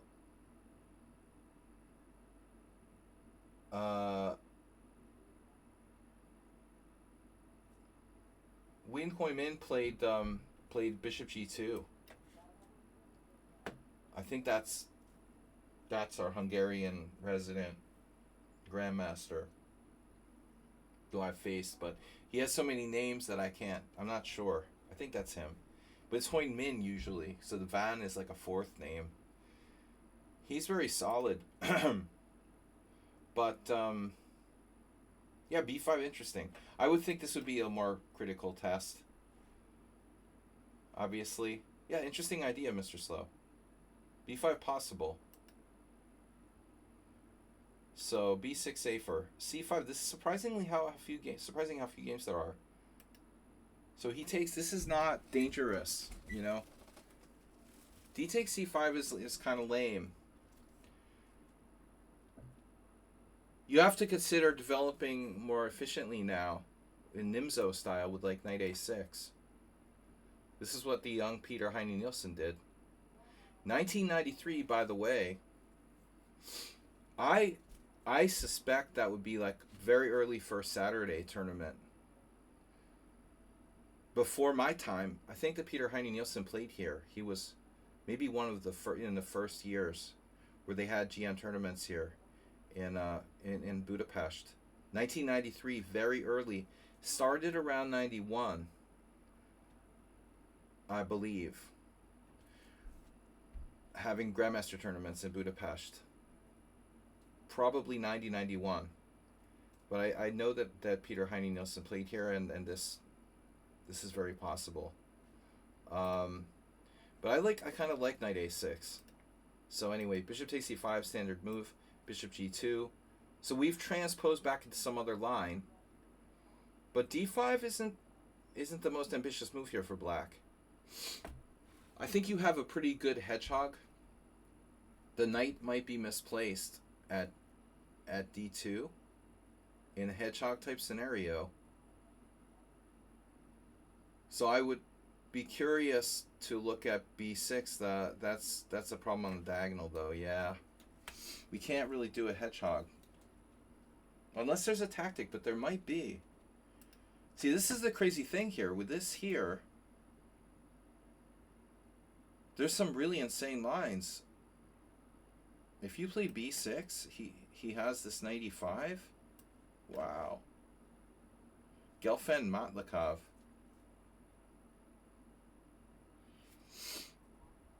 Only game where this has ever been played. But Matlikov had to do d5. I thought he was going to have some kind of trick or something, you know. I had some weird game with Roman one time where I did something like this in Blitz and sacked a pawn, you know. He got really angry. I think I beat him. He was playing on an anonymous account, Gigiashvili, and I knew it was him. I could tell, especially when he started like typing in caps and stuff. I sacked the pawn like this though. This is kind of interesting. Maybe it's not enough though. I trust Matlikov probably knows what he's doing. Anyway, that's interesting. So d5 becoming a kind of Tarash now. So yawn. The only thing that makes us more bored than the Bogo is the Tarash. No, the Tarash is actually kind of interesting. Now you play knight c6. This looks like a very standard position. Knight d2, Tarash, not very critical, probably. a3. You might have transposed to a different Bogo line, oddly enough. a5. This is all theory. And now c takes d5.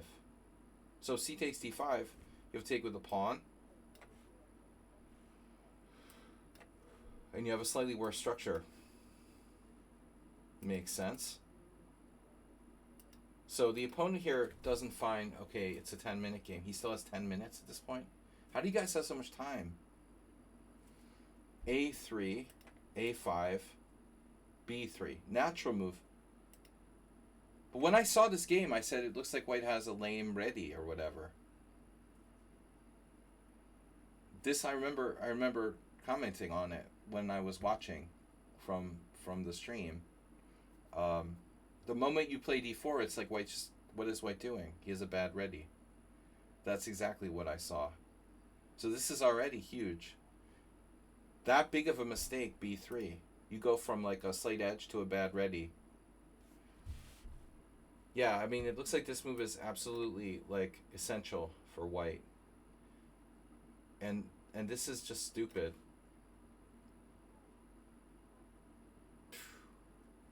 Knight takes d5 was really lame. Everybody lost. You have to take back with the pawn. People are too afraid to have isolated pawns. You know what this looks like? It's like a Panov in reverse. Like you're playing the white side of a Panov now. Again, he still has redundant knights, and you're a French player. You should be fine with this. But b3 is totally lame, and obviously you don't have to do this, but it was probably good. And Chernin played b4, and Ermakov played b4. The Chernin, Ivan Sokolov, 1995. I remember it well.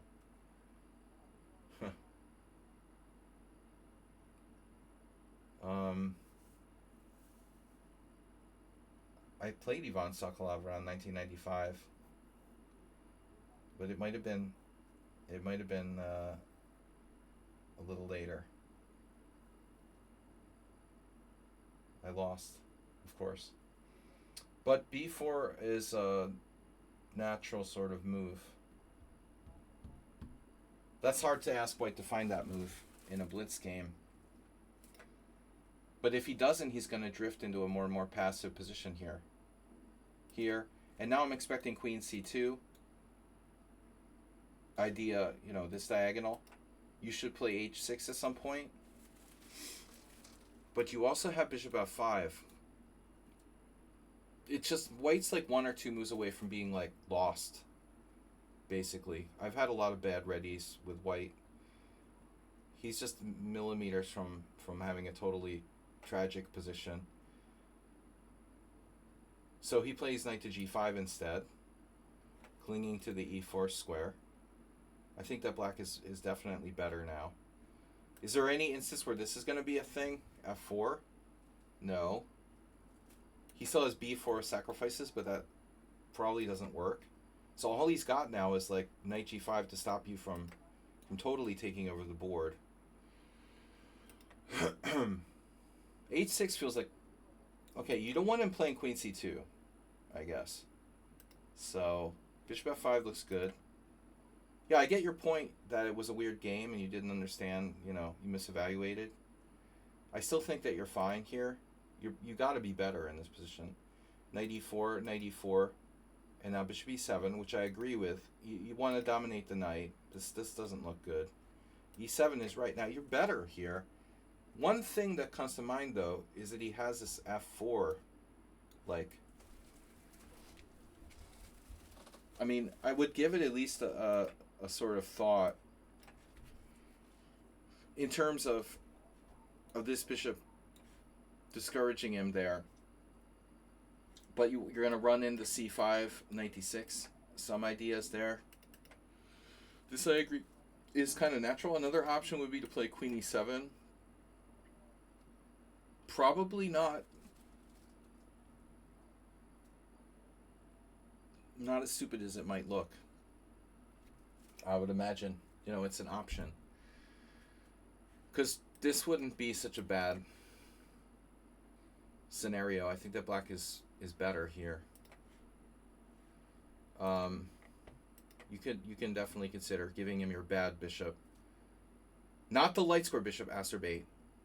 You can't give him your light square bishop. Like, this is very bad. Bishop takes e4 is not really an option. I mean, it is an option, but it's not a good option. I don't mind giving him the bad bishop. But bishop e7, okay. So now he doesn't have a plan. He plays rook c1. Some ideas of c5. And you played rook c8. So you're responding kind of like robotically here with rook c8. But I think here you need to be more ambitious. So this is probably a key part of the game. I mean, what is rook c8 about? I don't like this move a lot, You're playing a modern Benoni. You're playing the white side of Benoni, and you're playing like rook c1. It looks lame. I mean, the first move that you play in such a position would be queen d7 with the idea of bishop h3, right? Very standard. If you trade his bishop off, he's definitely worse. So he'll probably play rook e1. And then you centralize your rooks. I mean, you might want to go here just to force him to go back or something. And you have f5 at some point. And if White's not careful, it's it's game over, you know, very, very quickly, because the central pawns just like smash him. So I think this is the beginning of going wrong. You know, what is rook c8 about? I mean, seriously, is this, what does this do? You're like protecting your knight? I mean, who cares? He's never going to give you his late score bishop. So I think this is a very bad move. I mean, if you have some weird idea to do this, queen d7 was much better. Now you realized. So rook c8 was a tempo loss. This is a good move, but you gave him extra time. And now queen d2, okay. Pull the trigger. He's supporting b4. How does that work, though? You know, he's supporting b4. You go bishop h3. He could take, but he'll probably play b4. You take, and now you have queen d5, but also just, you know, f5. The dude's in a lot of trouble. I mean, knight c3 takes on b4. So I really like black's position here. Rook c8 is a minor mistake, but here, you know, this move is probably fine, but I think you're getting too routine. You have a very concrete threat, you know, not to underestimate this threat of bishop h3. Maybe in general you don't want to trade pieces, but this is a very good exchange in this situation. Plus it mobilizes your f pawn, which is a key idea. So this is too routine. b4, you know, he's got the normal Benoni thing going on, and now after a4, he's threatening b5, and you don't really have a good square to go to.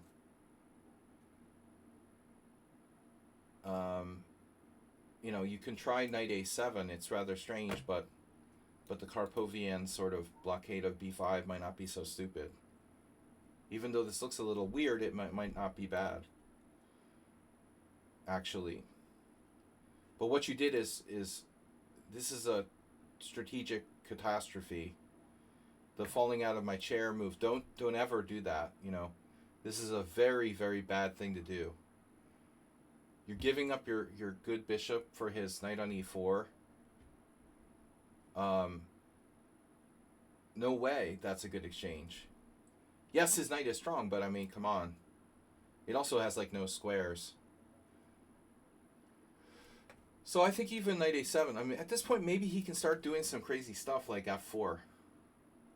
It's, you know, if you're playing like Mamedyarov or something, I would seriously start to worry about it. But, you know, there could be positions where you take it and you have some tactics, like f5. If you could cement him out of the game like permanently, I could see playing bishop takes knight, you know, maybe. I mean, maybe that was your idea. That's what you ended up doing. You did f5, but it's not the same, really, because the center's not locked. He hasn't played f4, you know. If he's played f4 and he can't play f3, it's a different story. Now you really miss that white square bishop. You know, he should actually consider even bishop h1 in some positions, but okay, whatever. Here, and now h6, kind of a cheapo, because you don't know what to do. You don't want to make more white square weaknesses when you don't have a light square bishop. I think this is the wrong idea, but understandable thing to do in time pressure, because it's an obvious idea of bishop g5. He has too many answers to that. Yeah, I mean, you're worse now, and I think, you know, you should maybe, I mean, you can even go out to h3. I don't know. Yeah, you're worse. You have no way to control it. It's like a sieve on the white squares. How are you going to protect all these white squares with no light square bishop? It's very tricky. I honestly don't know what to do. You know, I might even prefer g6 to h6. I'm not sure. I mean, both diagonals look dangerous. You obviously need a place to put your knight, you know, when it gets hit by b5. So maybe bishop f6, b5, you know, knight e7. But obviously this pawn is ramming down, you know, take, so we have to start to think about how to blockade. But obviously, you know, bishop takes e4 was your mistake. Okay, h6, and yeah, I mean, he's reacting here. He doesn't have to play h4, but it's a sensible move, I guess.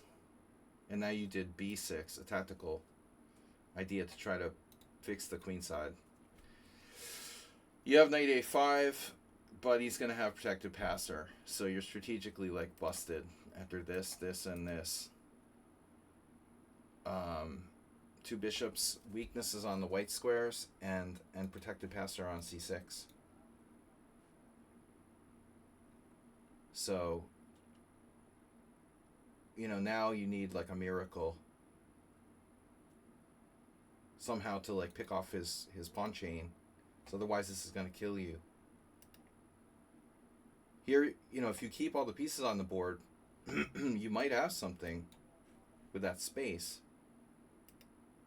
I do think his h4 was a little controversial. Bishop f6. So you're getting something going here. Now he can't do anything dramatic like g4, for example. It would probably weaken his kingside too much. But if he hadn't played h4, he'd have more options. I think h4 wasn't really necessary. Queen a4, king h8, okay. And then he tacticked you. Wow. Queen a4, okay. So we have to get out of the pin, apparently. Not easy to do. I mean, strategically you're lost based on the knight on the side of the board, protected passer, two bishops. Can we defend somehow? Takes, e3. And you can't defend. Your knight is stuck. It's really bad. Knight b3. Right. Idea b3. But he takes with the rook. This is simpler. And then rook takes. He has the tactic. Knight b3. Oh no. I only looked at this one. You probably did as well. Yeah. So queen d7, take with check. But he has this. This is a sneaky move. Okay. Do we still have a chance to survive here? Probably not. Protected passer. I thought you would play like knight c5. But this way you keep pressure on his rook, I guess, and you keep control of a1. Are you lost here? Probably. His bishop's going to break out, I mean, at the end of the day, why did you lose the game? Because you gave your white square bishop for a knight on e4. Bishops are worth more than knights. It's very easy to overestimate them.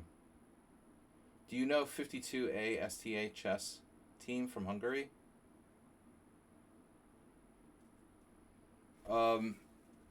STE? They just made it the first division.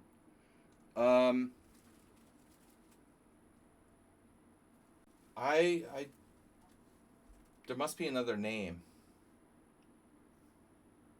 Lajos. The team I'm playing for has just been moved up.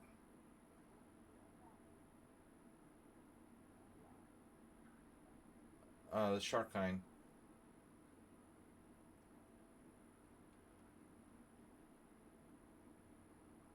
Sinkotard. Aha. Okay. It's in the other division though, right? So yeah, we're in the Eastern Division.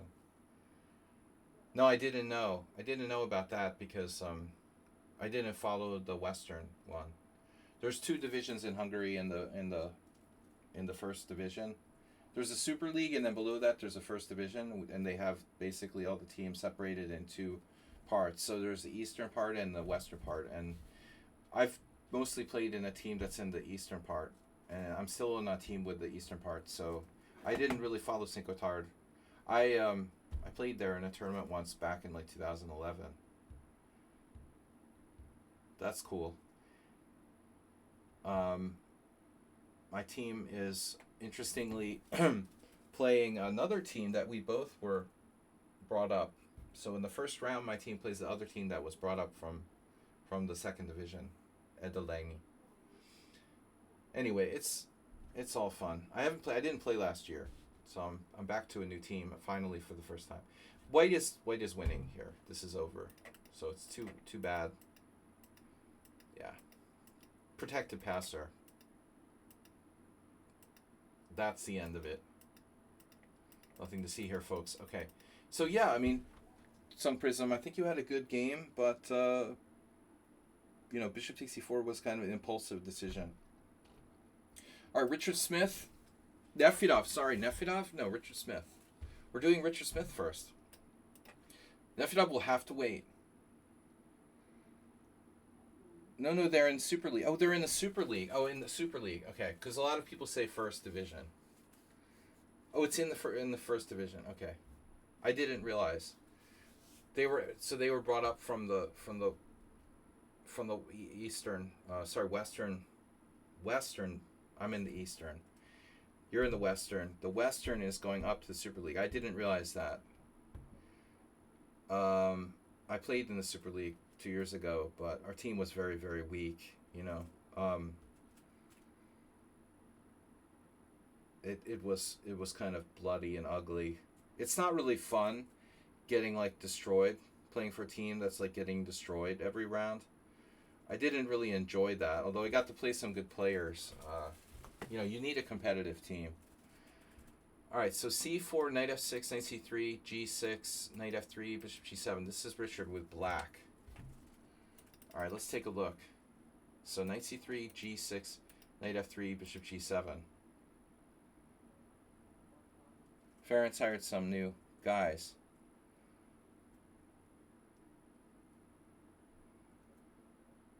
Yeah, I don't know who this Filip is. I know another Filip from Slovakia.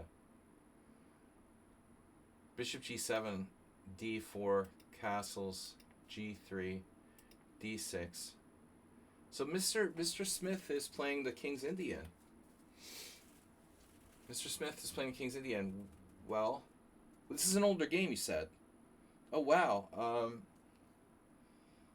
Richie, I didn't know you played the King's Indian back. You said it was in 2018. I didn't know you were trying to play the King's Indian back there. I don't know. I'm thinking of Philip.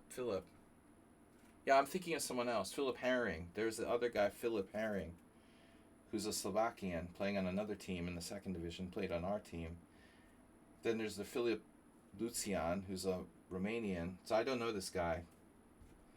But again, I didn't follow the Super League because obviously I didn't play at all last year.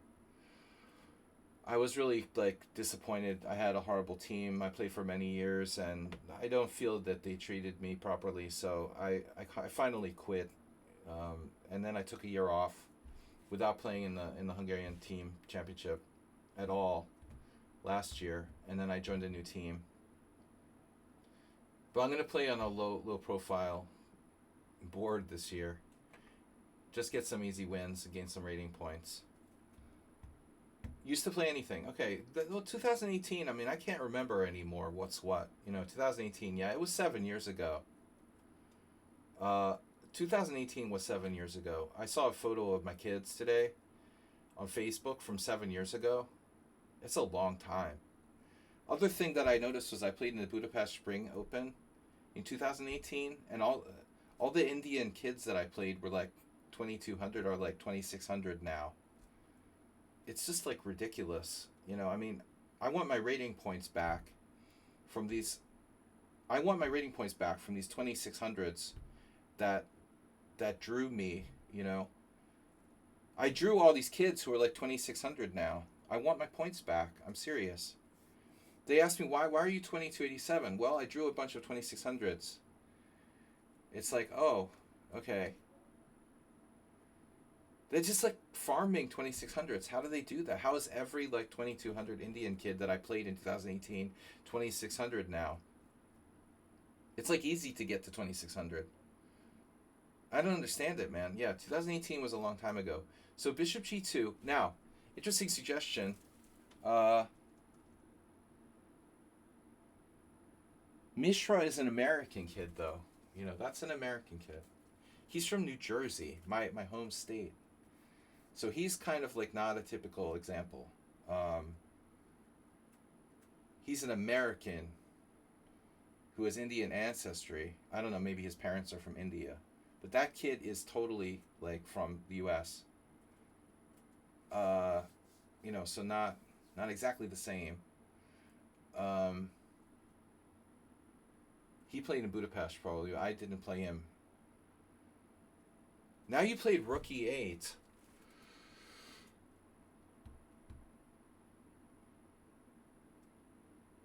It's a very unusual move. I was going to suggest George Moore's rather strange bishop f5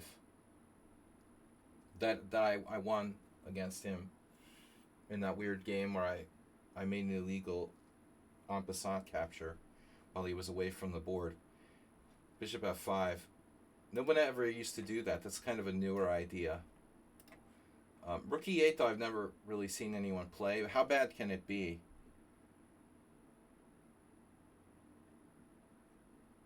Well, no, I mean, it's usual to play like c6 first, or knight c6 first, and then bishop f5. But this is kind of new, that you can go bishop f5, and then if knight h4, you just go back to c8 and offer a draw. Yeah. But rook e8, okay, now your only really good plan is to play knight on bd7. You're going to have to transpose to a knight on bd7 line with e5. Castles, knight on bd7. And now, white played rook e1. Apparently it's like an inaccuracy. Of course, it's weird to play rook e1 before you even played e4. But the bigger question is, like, should white play h3, you know, e4, b3, bishop f4? There's a lot of options. Not bishop f4 here, but queen c2.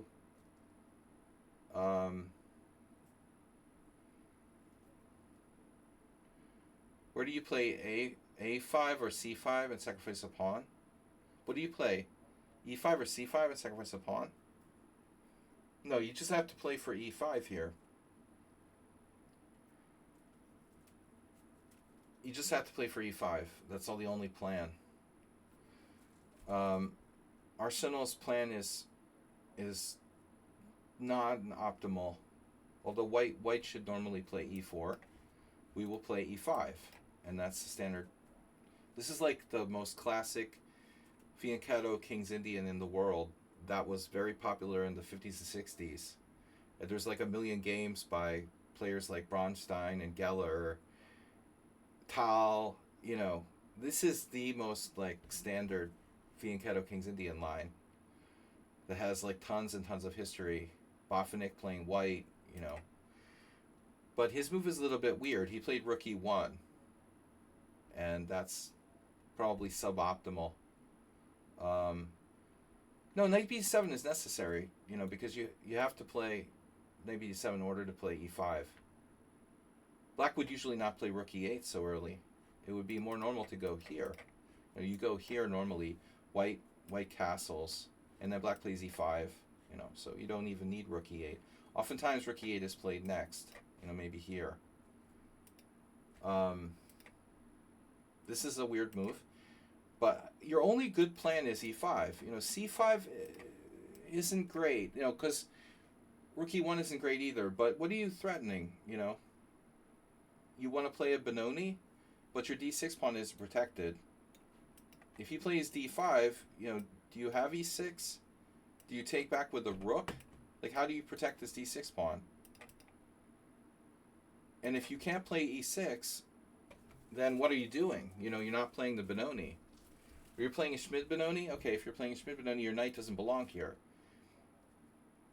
The knight is good if the bishop's not blocked, but your bishop's blocked, so you can't trade pieces.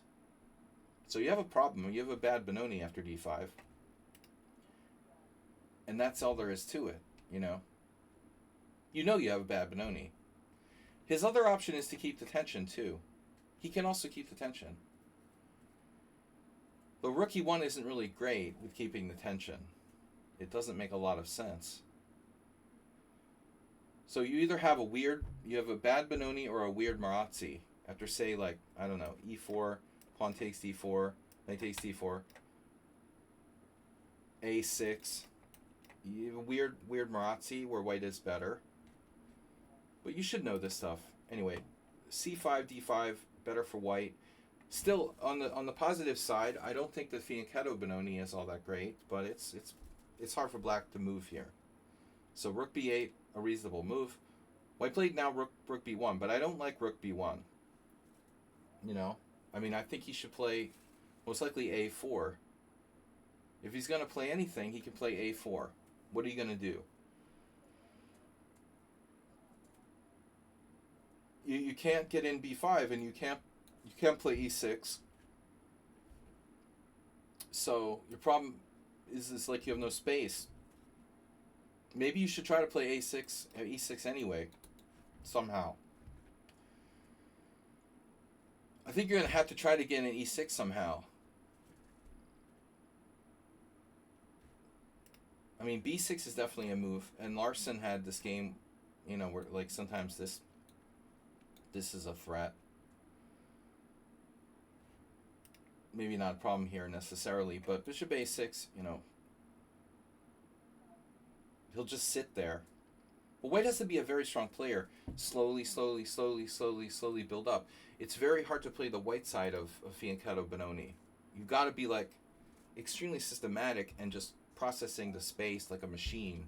Little by little, like h3, rook b1, a4, Karpovian style. Average players can't do that. You gotta squeeze black. This is a bit of a weird move. He might be used to playing this in some other positions. But in general, the rook might lift to a3. He's playing a4. Very standard type of stuff. So a6 now. Now it's serious. It's a benko. It's like you're going to have a benko in a minute where you didn't sack a pawn. This isn't like optional. Like white has to stop you from playing b5. It's not optional. This is like forced. He has to play a4 now. Because once you get in b5, all of a sudden it's a benko without being down a pawn. I don't like white's position at all after b5. I don't know what he's going to do. e5. He could try to cut your Benoni in half with e5, right? Can he try to do this? e5 himself? Because otherwise, don't really see what white's going to do. I guess he could like let you have the pawn on c4 temporarily. Say he plays like h3. But I mean, is he even going to be able to get it back? That's one idea. Take b4, okay. No, this is a very important move. What Laius said. Take and b4. This is a common theme, actually. That is a good move in some lines. In this particular position, the knight on c3 is hanging. It doesn't look like black has any way to really take advantage of it. But it's possible we do. Like takes, queen a5. This might work for white. The b4 is a good plan. Let's see. C takes b, a takes b, b4. I agree. Black doesn't have to take. So he could throw in like an in-between move. For example, the knight hanging is an issue. So we have stuff like knight to g4. Possible. Exactly. There's some tactics here on this diagonal. White would have to protect. But I don't see anything devastating. I would definitely rather be black. You could even play like bishop a6 or something, probably. And you just have a pretty good benko. But I mean, this square here looks... But I guess the question would be like, if you took on b4 and he takes with a rook, this type of thing doesn't look so convincing. But yeah, you have a lot of moves. Black's very active here. All of black's pieces are very active. So once b5 happens, all of a sudden, like, you're fine. How about e5? What if he tries to play e5? Maybe he has to try to do this. I don't know what the follow-up is, though. Let's say you take, he takes, you take, he takes. And then you have something like bishop f5. I think the bottom line is, like, once you get in b5, you're just better. cb5, ab5. I agree with Laius. b4 is a reasonable try. But black's still probably better. It's all about pawn structure, right? You have the one island, this snake. That's why it's like the dragon. Whites lost their c4 pawn that was supporting the center. Now their structure is cut in half, and if you get in b4, the e4 starts to get weak. But also your pieces are a bit more coordinated, I think. The bishop on g2, this never does anything in the Benoni. You know, it's like blocked. His rook on b1 is very passive. So yeah, I mean b4 looks like the best try. Probably best try. Exactly. So we're right. Knight g4 best move, bishop d2, and then the computer confirms bishop a6 is second best. Queen b6 with cheapo threats against f2, and black is slightly better. Yeah, b3, okay. That's a totally reasonable move, but now b4 is going to come in. You can drive his knight away from controlling the center. Yeah, a good Benko without being a pawn down. Always welcome. A good Benko declined. So Arsenal played knight g4. Yeah, you're playing a Benko, not a Benoni. You turn the King's Indian into a Benko. Here, the d3 square is very weak. That was his plan, though. You know, to play bishop b2 with b3. It's a reasonable plan. I mean, trading this bishop for this bishop is a good general strategy to try to weaken your king position. Bishop b2. Now, I don't know exactly what you should do. I mean, you could have played b4, but it's a little committal. So you went here. This is an old game, by the way. So takes. He doesn't take. Why doesn't he take? He doesn't take because he doesn't want to see you unravel and have threats of bishop g4. But maybe he should still pull the trigger on it. I don't know. You also have c4 and knight d3. Yeah, it looks very good for black. Queen b6 also. Yeah, Mule Skinner is here with the next game. So taking unravels your position, and it makes the knights not redundant anymore. It's probably a good thing. Anytime you're playing the Benoni, usually trading pieces is good for black, because black has generally less space with the d5 pawn there. The side with less space benefits from exchanges. This is not a good piece in the Benoni because it blocks in your bishop on c8. So you need like bishop a6 to get in the game. Queen e2, queen a5, again, very Benko-like. Queen c2, he wasted time. He defends that guy. Bishop a6 again. This is a Benko. You should be playing the Benko, not the King's Indian, obviously.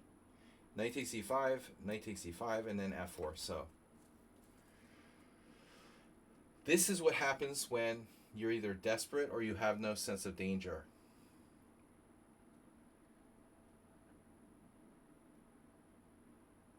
There's a huge vacuum on the white king side. It's bringing back memories of like you losing to Hjartarson at the World Team Championship Seniors last year. All he needs to do now is like move his H pawn forward. Just a couple more kingside pawn moves, and it'll look like me. That's what happens on the last round in the morning when I'm not like, you know, properly rested. That's the other reason why I didn't play in the Hungarian Team Championship last year. I hate playing in the morning. Don't tell anybody. But Arsenal played a cute move now. Okay, knight d3. Fancy move syndrome. No, the more obvious move is knight to g4. But black has to deal with that, which is not very effective here. Particularly bad move, you know, knight d1 in this position.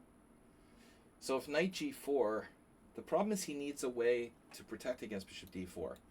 So I guess we would see e5. It shouldn't be enough, though. I mean, you could try it and then throw in the in-between move. You probably have like a piece sacrifice here. Yeah. Yeah, I mean, yeah, he should, yeah, maybe the sealer sweeper. You could try that. So, okay. So this is a way more disruptive move. If this works, yeah, this is really strong. That's like throwing a bomb into his position. You just threw a flashbang grenade in the middle of his position. Yeah, that's brutal. Here's an offer you can't refuse. And he did. Well, okay. Takes b4.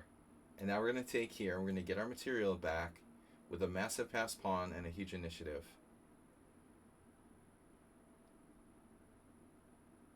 Where does he go with the queen? I'm assuming like c2. Pawn takes. Bishop c1.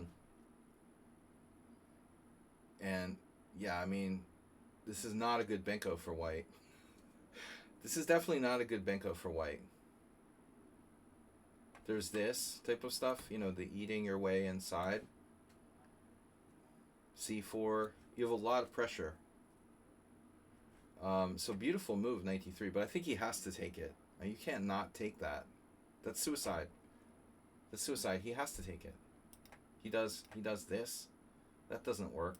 Takes, and then takes, and you win a piece. Game over. Yeah. So nothing to see here, folks.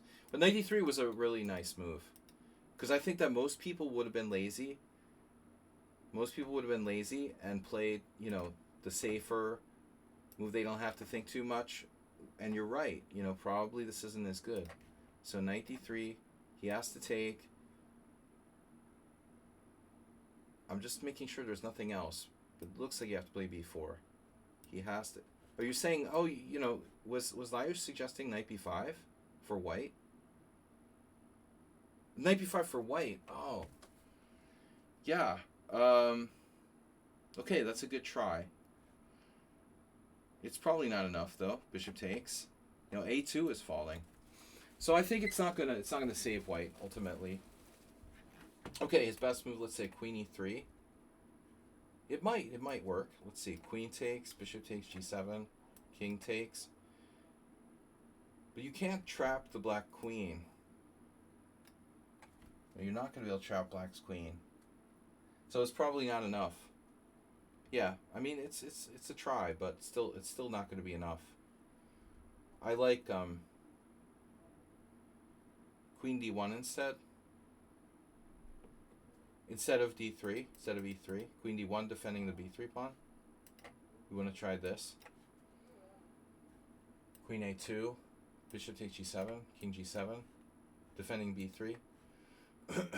Still black is winning, but white has some practical chances to stay in the game. Here, do we have a way to trap the queen or force it to exchange or something? Black's winning. It's not an easy win, but black is winning. Anyway, good game, Arsenal fan. If we want to see the end, he was up a clear piece. I mean, white just folded, but yeah. For the sake of completeness, I know Asterbait loves when I play it out. I have to play the game till mate. Sort of sadistic. Yeah, this is an old game. This was an over the board game, like one of your first over the board. You had just started playing around that time. All right. So we got Nefedov, and so Nefedov finally, he had to wait forever to get his game in there. It's not against Kamsky this time. Usually Nefedov plays Kamsky, but all right, they're taking a little break from training, and now okay, guys, tomorrow is Blitz. Don't forget, if you want to hang out, I'm gonna hang out for a couple hours around 12, 1 o'clock, and we'll play some Blitz between like 1 and 3, or 12:30 and 3 tomorrow. Okay, so that's Central Eastern, whatever, Central European time. Pavel had a beautiful win against Kamsky the other day. Oh, he's being modest. He can't send in the Kamsky games every day. Forced mate. E4, C5, knight f3, E6. So we're Nefedov here. C takes C4, knight takes C4, A6. Oh no, this is like preparation for Kamsky. I told you guys you should play knight D2. Secret move. You didn't sleep until 3 a.m. yesterday. Try this against Gado. You can take him out of book with knight to D2. The anti-Kamsky variation. Okay, bishop E2. This is also anti-Kamsky. Knight d2 is legal. It is. You played knight d2 over the board? Really? It's such a rare move there. Queen c7. So Nefedov, he's trying to get his opponents to play the Najdorf. Bishop e2, he's trying to trick them to play knight f6. And then he's like, haha, I made you play the Najdorf. He did that previously. But, you know, what else can black do? I mean, okay, the normal Paulson kind of move here. Bishop e2 is not a dangerous move. It's the trick to try to transpose people into playing the Najdorf that don't know the Najdorf. And they're like unsuspecting, you know. How dangerous can it be to face Bishop e2? I mean, the problem here, okay, e2 looks, I'm sorry, e4 looks very, like, unprotected. So black has a wide variety of moves. Black could play, like, d5 if he wanted to. I mean, he could play anything. I have a perfect move for Nefedov. I'm not going to tell you guys what it is, though. If I ever get this against Nefedov, I have an idea what I'm going to try. It's probably bad, though. All right. So queen c7, knight c3. Yeah, I don't think you can play... I mean, you could try a Marazzi. That's sort of delayed Marazzi. No, I'm not telling you. You're going to have to find out. We've piqued his interest. Knight c3, bishop b4 is possible. Probably not very good for black. So he doesn't do that. I don't know who this player is, by the way. Just a random player. UKUNAD. Ukanad. Let's see if we reverse it.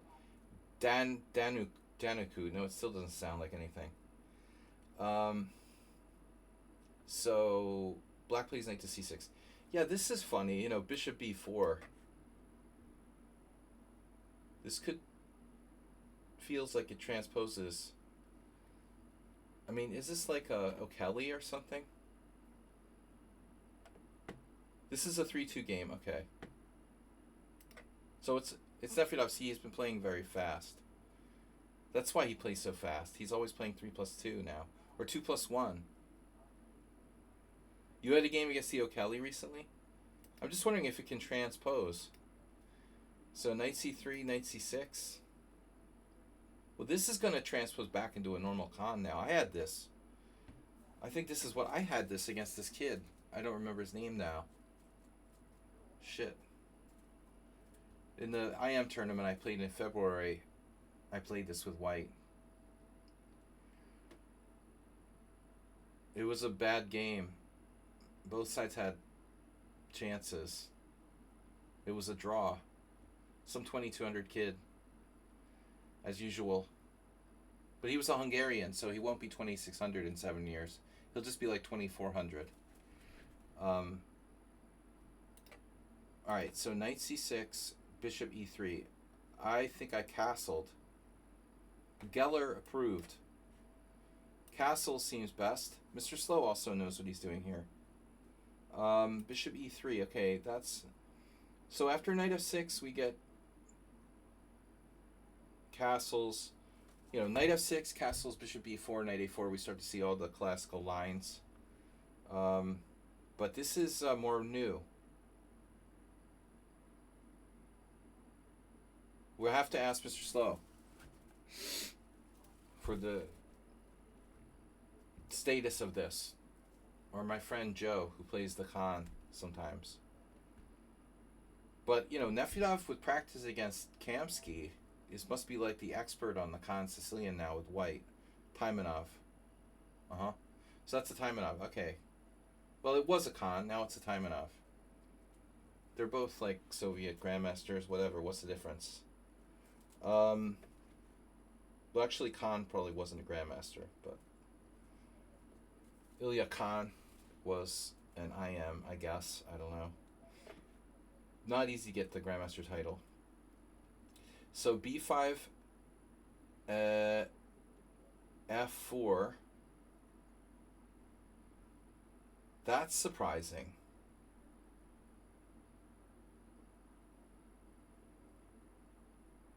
No bishop f3. Nefedov loves to play a3 when it's not really appropriate. Too passive here. So the modern move is like this knight takes c6. Carlsen has a game. I hate playing knight takes c6 though. You need a place for mom, a place for the queen. Nefedov needs to maneuver queen e1 somehow. So if you castle, what happens? Castles, bishop b7. And then f4, or knight takes c6.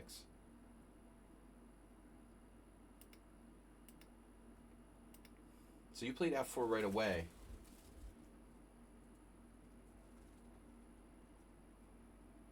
Why not?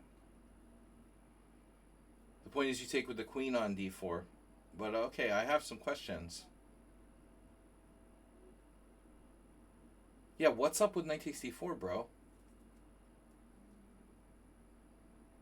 So what's happening here? Is this some kind of brilliant, like, idea?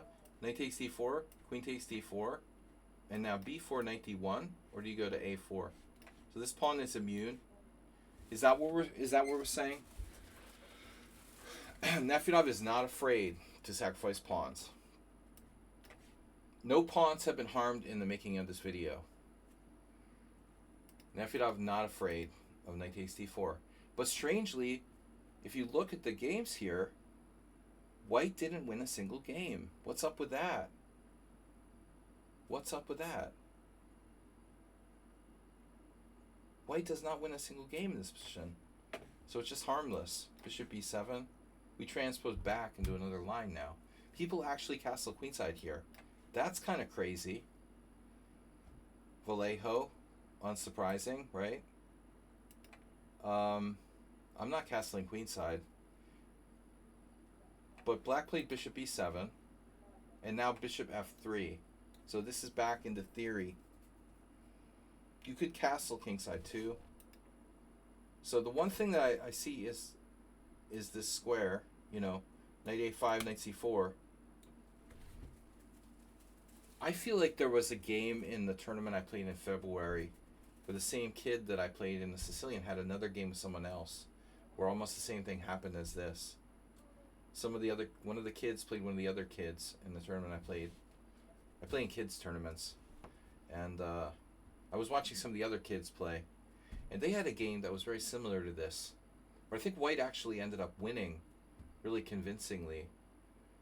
But this particular position, to me, this concerns me. You know, because I don't see how we deal with that.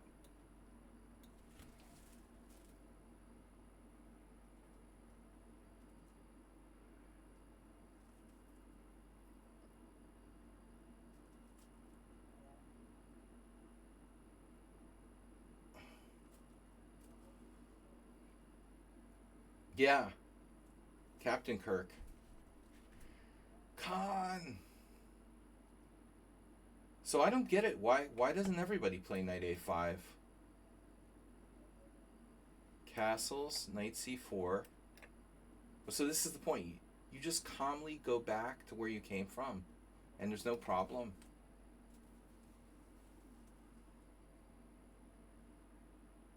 No, what could possibly go wrong?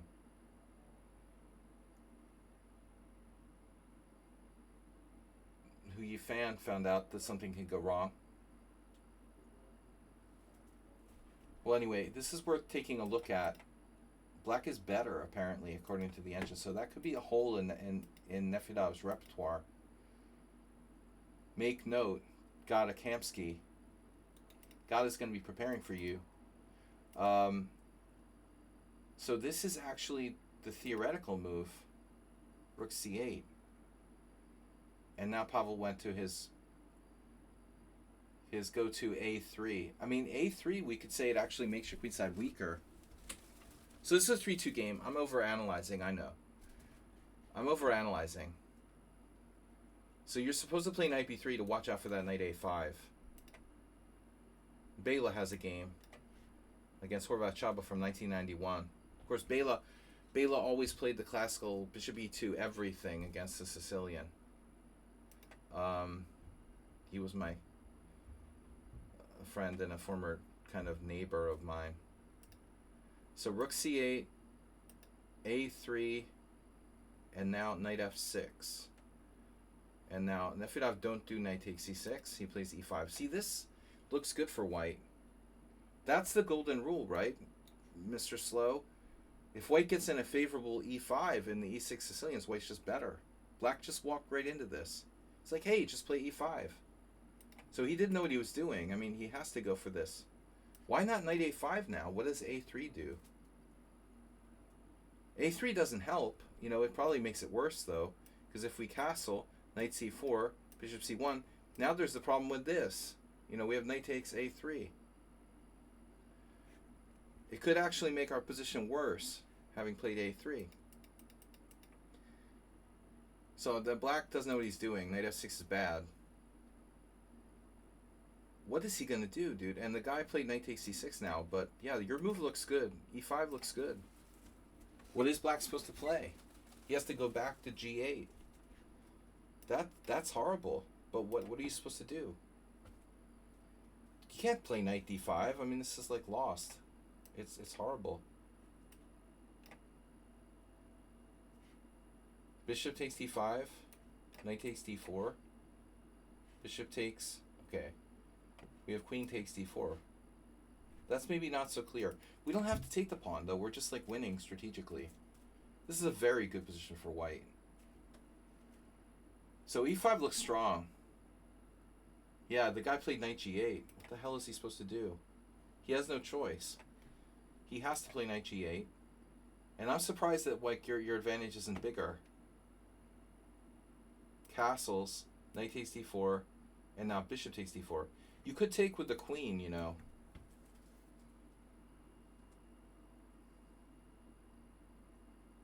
Do you have bishop takes b7? Bishop b7, queen b7, bishop takes d4 also needs to be considered. But okay, there's nothing wrong with bishop takes d4. Bishop takes f3. Now which way do we take? Do you take with a rook? You could take with a rook. Both moves look good. Bishop c5. So you're going to get pinned after rook d1. If you take and play king h1, what does black do? If you take and play king h1, what is his next move? Because you're threatening knight here. I'm having kind of a hard time figuring out what black's supposed to do there. Maybe somebody can help me. I guess queen c6, it still looks really horrible. So honestly, yeah, bishop takes c5 check, queen takes, king h1. Can someone find a way for black to not be completely lost here? Nefedov was just playing blitz. So this is a little too routine. Knight e7. Rook f2, bishop takes d4, rook takes d4, castles, knight e4. c2 is protected. But I would think that black might have chances to defend himself here. You have a lot of pieces grouped over here, right? But f5, I think I'd rather pass on that at this point. You know, I mean, it's obviously like a really normal idea, but not at this stage of the game. I don't think that f5 is recommended. Not a move I want to play, like, voluntarily with black here. Feingold not impressed. Ugh. f5? Yeah. Now you've got the crushing bind. And now his only chance is, like, knight c8 to try to unplug that knight on d6. Rook f d2. So he doesn't care. Now you're going to sack the exchange. He can try knight c8, right? The only way to fly. Maybe black could survive, you know. Probably not. You just take and take on d7. And you're winning the endgame. But okay, he plays knight d5. You don't sack on d5. Are you serious? Ah. Takes, check. Yeah, maybe it's too loose. Check, takes. White's winning. You have some counterplay. He has some counterplay with coming in here. Nefedov didn't want to allow that.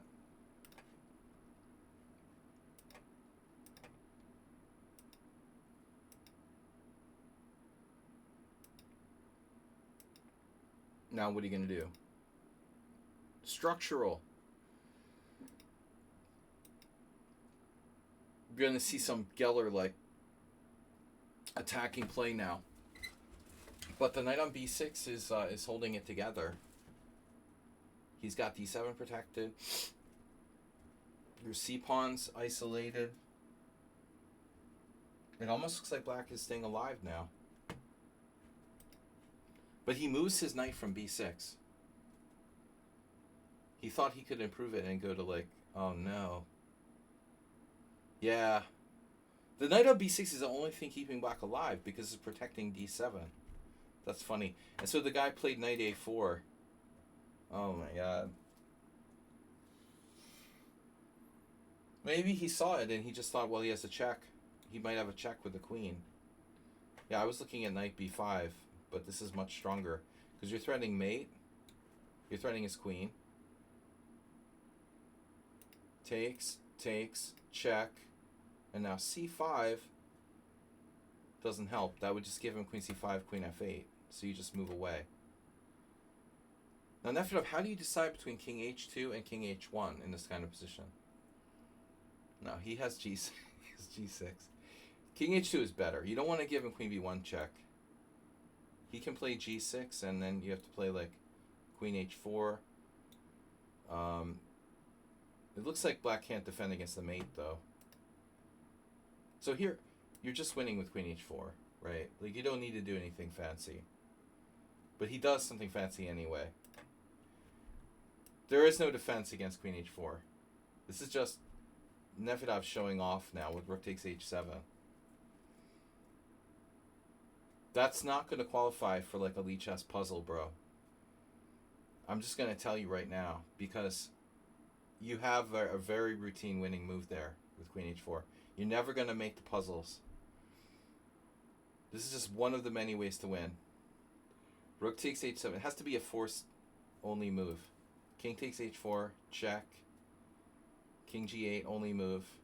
And then rook d7. It is very elegant, but there was a much more smooth way to win. Not as fancy as this. Very nice, though. Okay, last game. We've got Mule Skinner. And guys, this is cool because it's we get a second bonus Grandmaster game. No Kamsky today, but we have, this is against the Grandmaster and it has timestamps. It's from the last OTB tournament. Mule Skinner, 90-30, Granada Open round 1. White is Grandmaster Castellanos Rodriguez. Black is Mule Skinner. My only question is, if Mule Skinner is here, which I'm not sure he is, 90 minutes plus the second time control or not? Is there a second time control? I'm kind of slumping in the chair. No, he didn't beat a GM. Come on, Mule Skinner. Stop teasing him. No, he lost. Spoiler alert. I'm slumping in my chair, guys. Posture. Okay. Last game. No, he loses to a GM. C4, E5. And I don't know this guy Castellanos. Is Castellanos Roy or something like that? So now White plays a very strange move for a Grandmaster. D3. If it's D3, BFD. That's what I always say. Clearly not dangerous. Grandmaster trying to be, cool or something, but I don't think this is going to affect Mule Skinner too much. His repertoire is too locked in, with the reverse Grand Prix attack. Nobody cares about D3. I think it probably gives black more options. We're gonna play our normal stuff. So knight c6, g3, f5, bishop g2. Curious if Mule Skinner's opponent could or did, you know, does the Grandmaster prepare for his 2000 level opponent? And even could how many games of Mule Skinners can you find? Probably some. Would Kamsky prepare? So does he prepare, or does he just make stuff up? Knight f6, knight c3. Now the moment of truth. Do we play, the bishop e4 or bishop c5 here?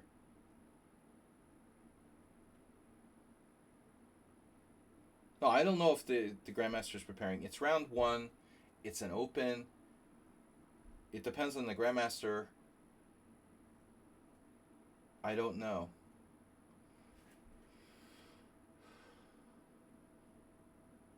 So, do you want to play bishop c5? You're black, but he's played d3. So he goes with bishop e4. The more reliable move, I would say, right? And now white plays bishop d2. Now, as far as I recall, I've played this position with white and black. Yeah, I had this game with Eddie Deering like 20 years ago in a first Saturday. It must have been like 2005. 2004, it was when I moved here. Around 2004, 2005, I think like this exact line. Castles a3, take. I played maybe f4 pretty early with black, I think. So, yeah, it's not the greatest line for white, honestly. There was some weird move the computer was suggesting. Was it knight to d5? Yeah. I think it was this. I was like, oh, I should try this. There's another Peter Heine Nielsen game. It's nothing special, just a move I hadn't really ever considered. It's a move that I had never really considered playing with white. I kind of didn't realize it was an option. You can play knight to d5, though not really a move that a Grandmaster wants to play against a low-rated player. So he plays a3, which is what Eddie Deering played against me, and then bishop takes c3, bishop takes c3, and now we get queen e8 exclamation point. Black has a very good score here, but it's again... Why would any top players play necessarily d3 so early?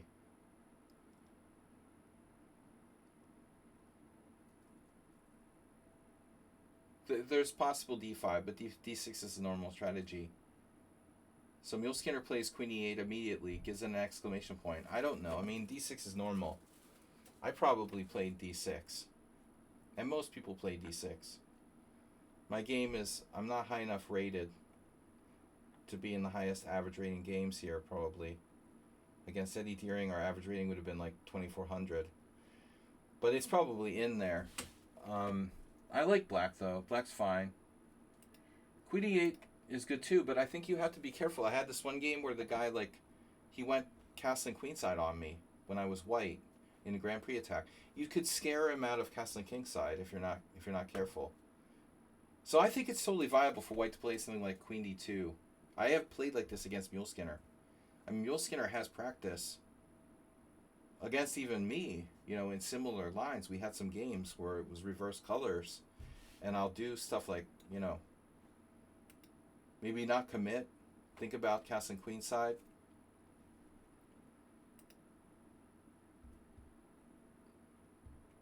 I really want to play it.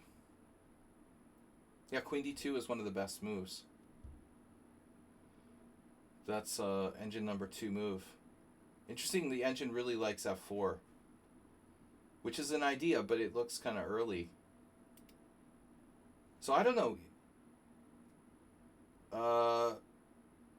I'm not sure if I agree. I mean, there's nothing wrong with d6.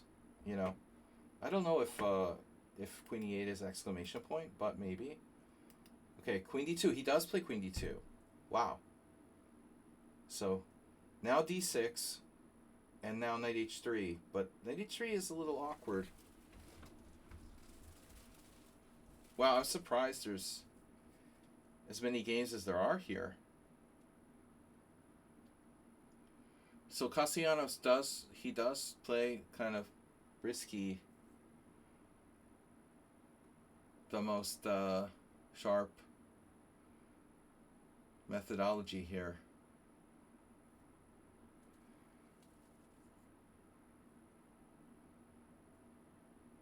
Knight h3, trying to keep the tension. If you play f4, there's a game from Switzerland, 1994.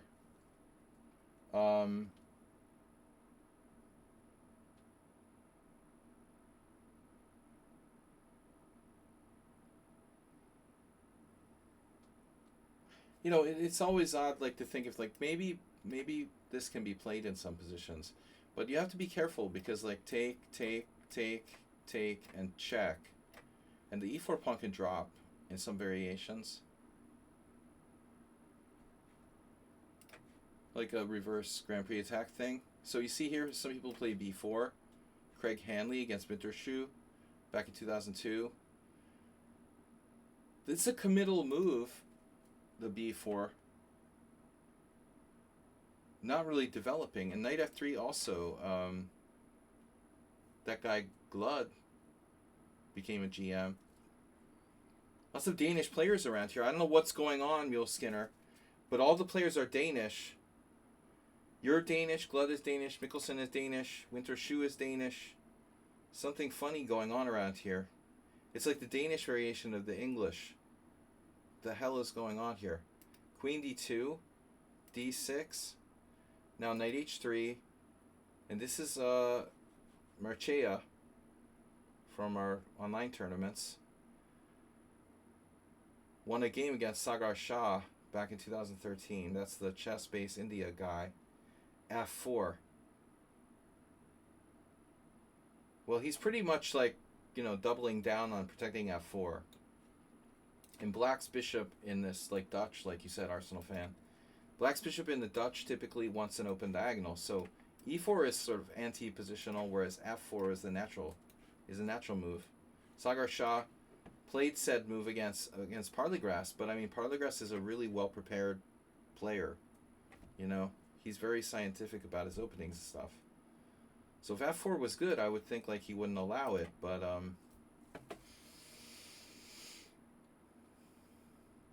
there's another player here who played rook b8. I mean, that's kind of a standard type of move for this variation. Another possibility is like king h8, but do you really want to be in the diagonal there? Not necessarily. h6, possible.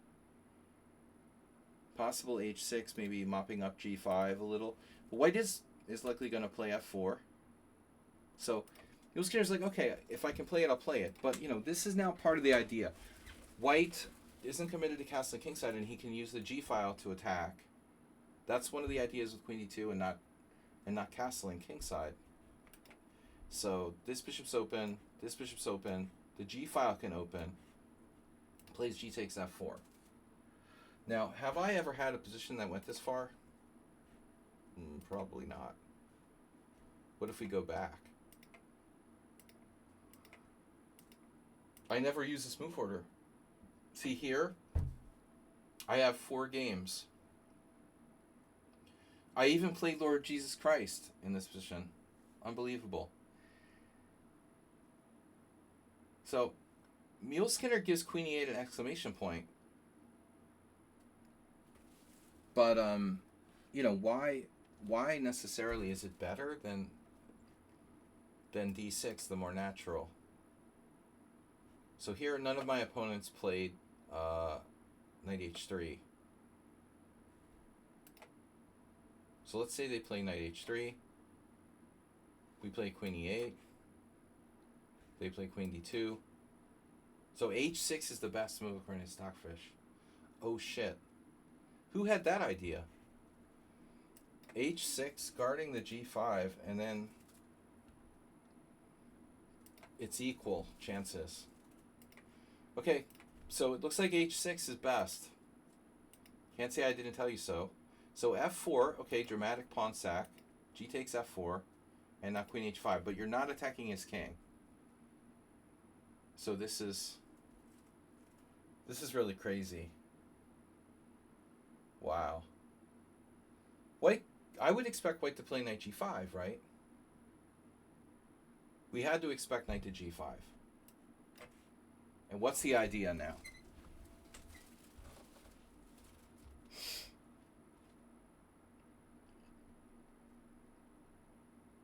We're just playing like a long-term pawn sack. I mean, what's our follow-up here? Do we take? What the hell is going on after queen takes f4? Because it looks good, but all of a sudden there's this like bishop d5 check, which could totally turn the evaluation around. You try to do anything crazy and you get annihilated by bishop d5 check. So things are not so simple, it looks like. So I don't know what black should do. Knight g5 is definitely a possibility. But basically you attacked on the king side when he wasn't committed to castling.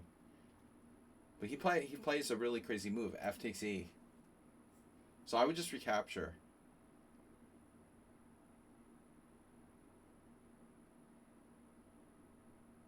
Wonder what Mule Skinner's idea is here. I mean, I think the standard thing to do in a Grand Prix is to recapture. You keep control of this. You're still threatening his knight. What could possibly go wrong? Now he'll play knight g5 anyway. Yeah. Oh wow, queen g5. Oh shit. I didn't see this. That's a pain. That's why you need to play h6, Arsenal fan. Oh man. h6, it's a bishop, you know, surrogate. It's a surrogate bishop. Obviously the problem with h6 though is that white will be able to play f4 ultimately. What was that? What was what? I just went back. So f takes e5, bishop takes h3, bishop takes c6. Wow.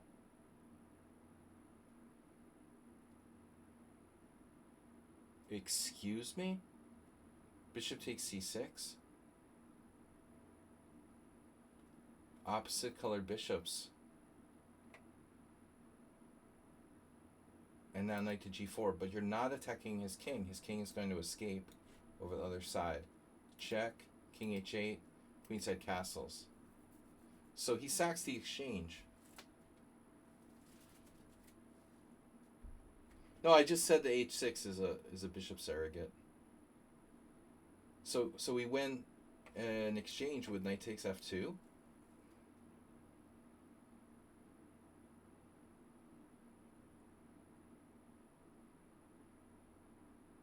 One would assume this exchange sack is too dangerous. The Mule Skinner takes with the rook. That's not going to cut it either. I mean, it seems like either this works or we're lost after knight takes f2. We're lost. Yeah, I mean, we just like, I don't know, we missed the target. That's the problem with this line. You know, they castle out of it before you're really attacking. You're committed to attacking too early. Yeah, beautiful game by white. He played very nicely. That king is just entirely safe now. King b1, rook takes e2. There's a lot of pressure when you face a GM. I don't think that Mule Skinner played his best here. He knows this. He knows this Grand Prix attack pretty well. On his best day, he would have put up a lot of fight against this guy, but he kind of tripped up in the opening. Queen b4 here. Very nice bishop pair. Look at that. White was not materialistic or greedy. Just kept the pressure on. It looks like even c5 is a threat now. Keeping the eye on g7. Very impressive game by white.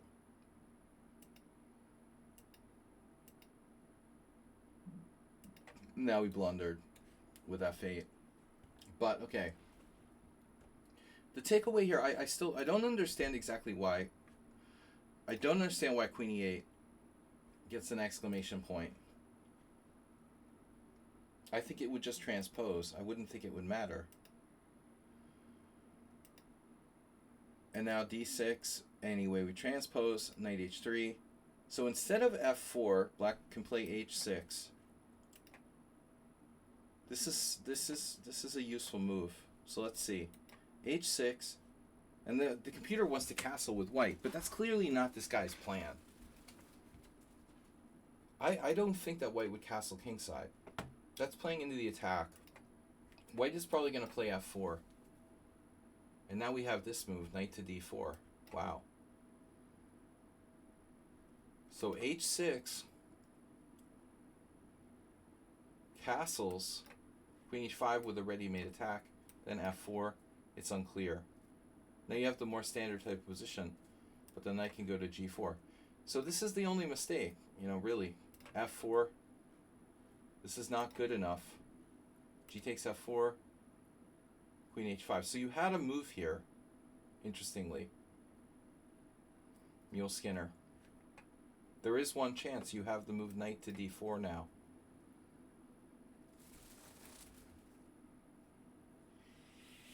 That definitely prevents queenside castling.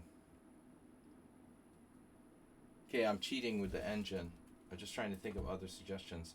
So f takes e4, d takes e4. White can't castle queenside.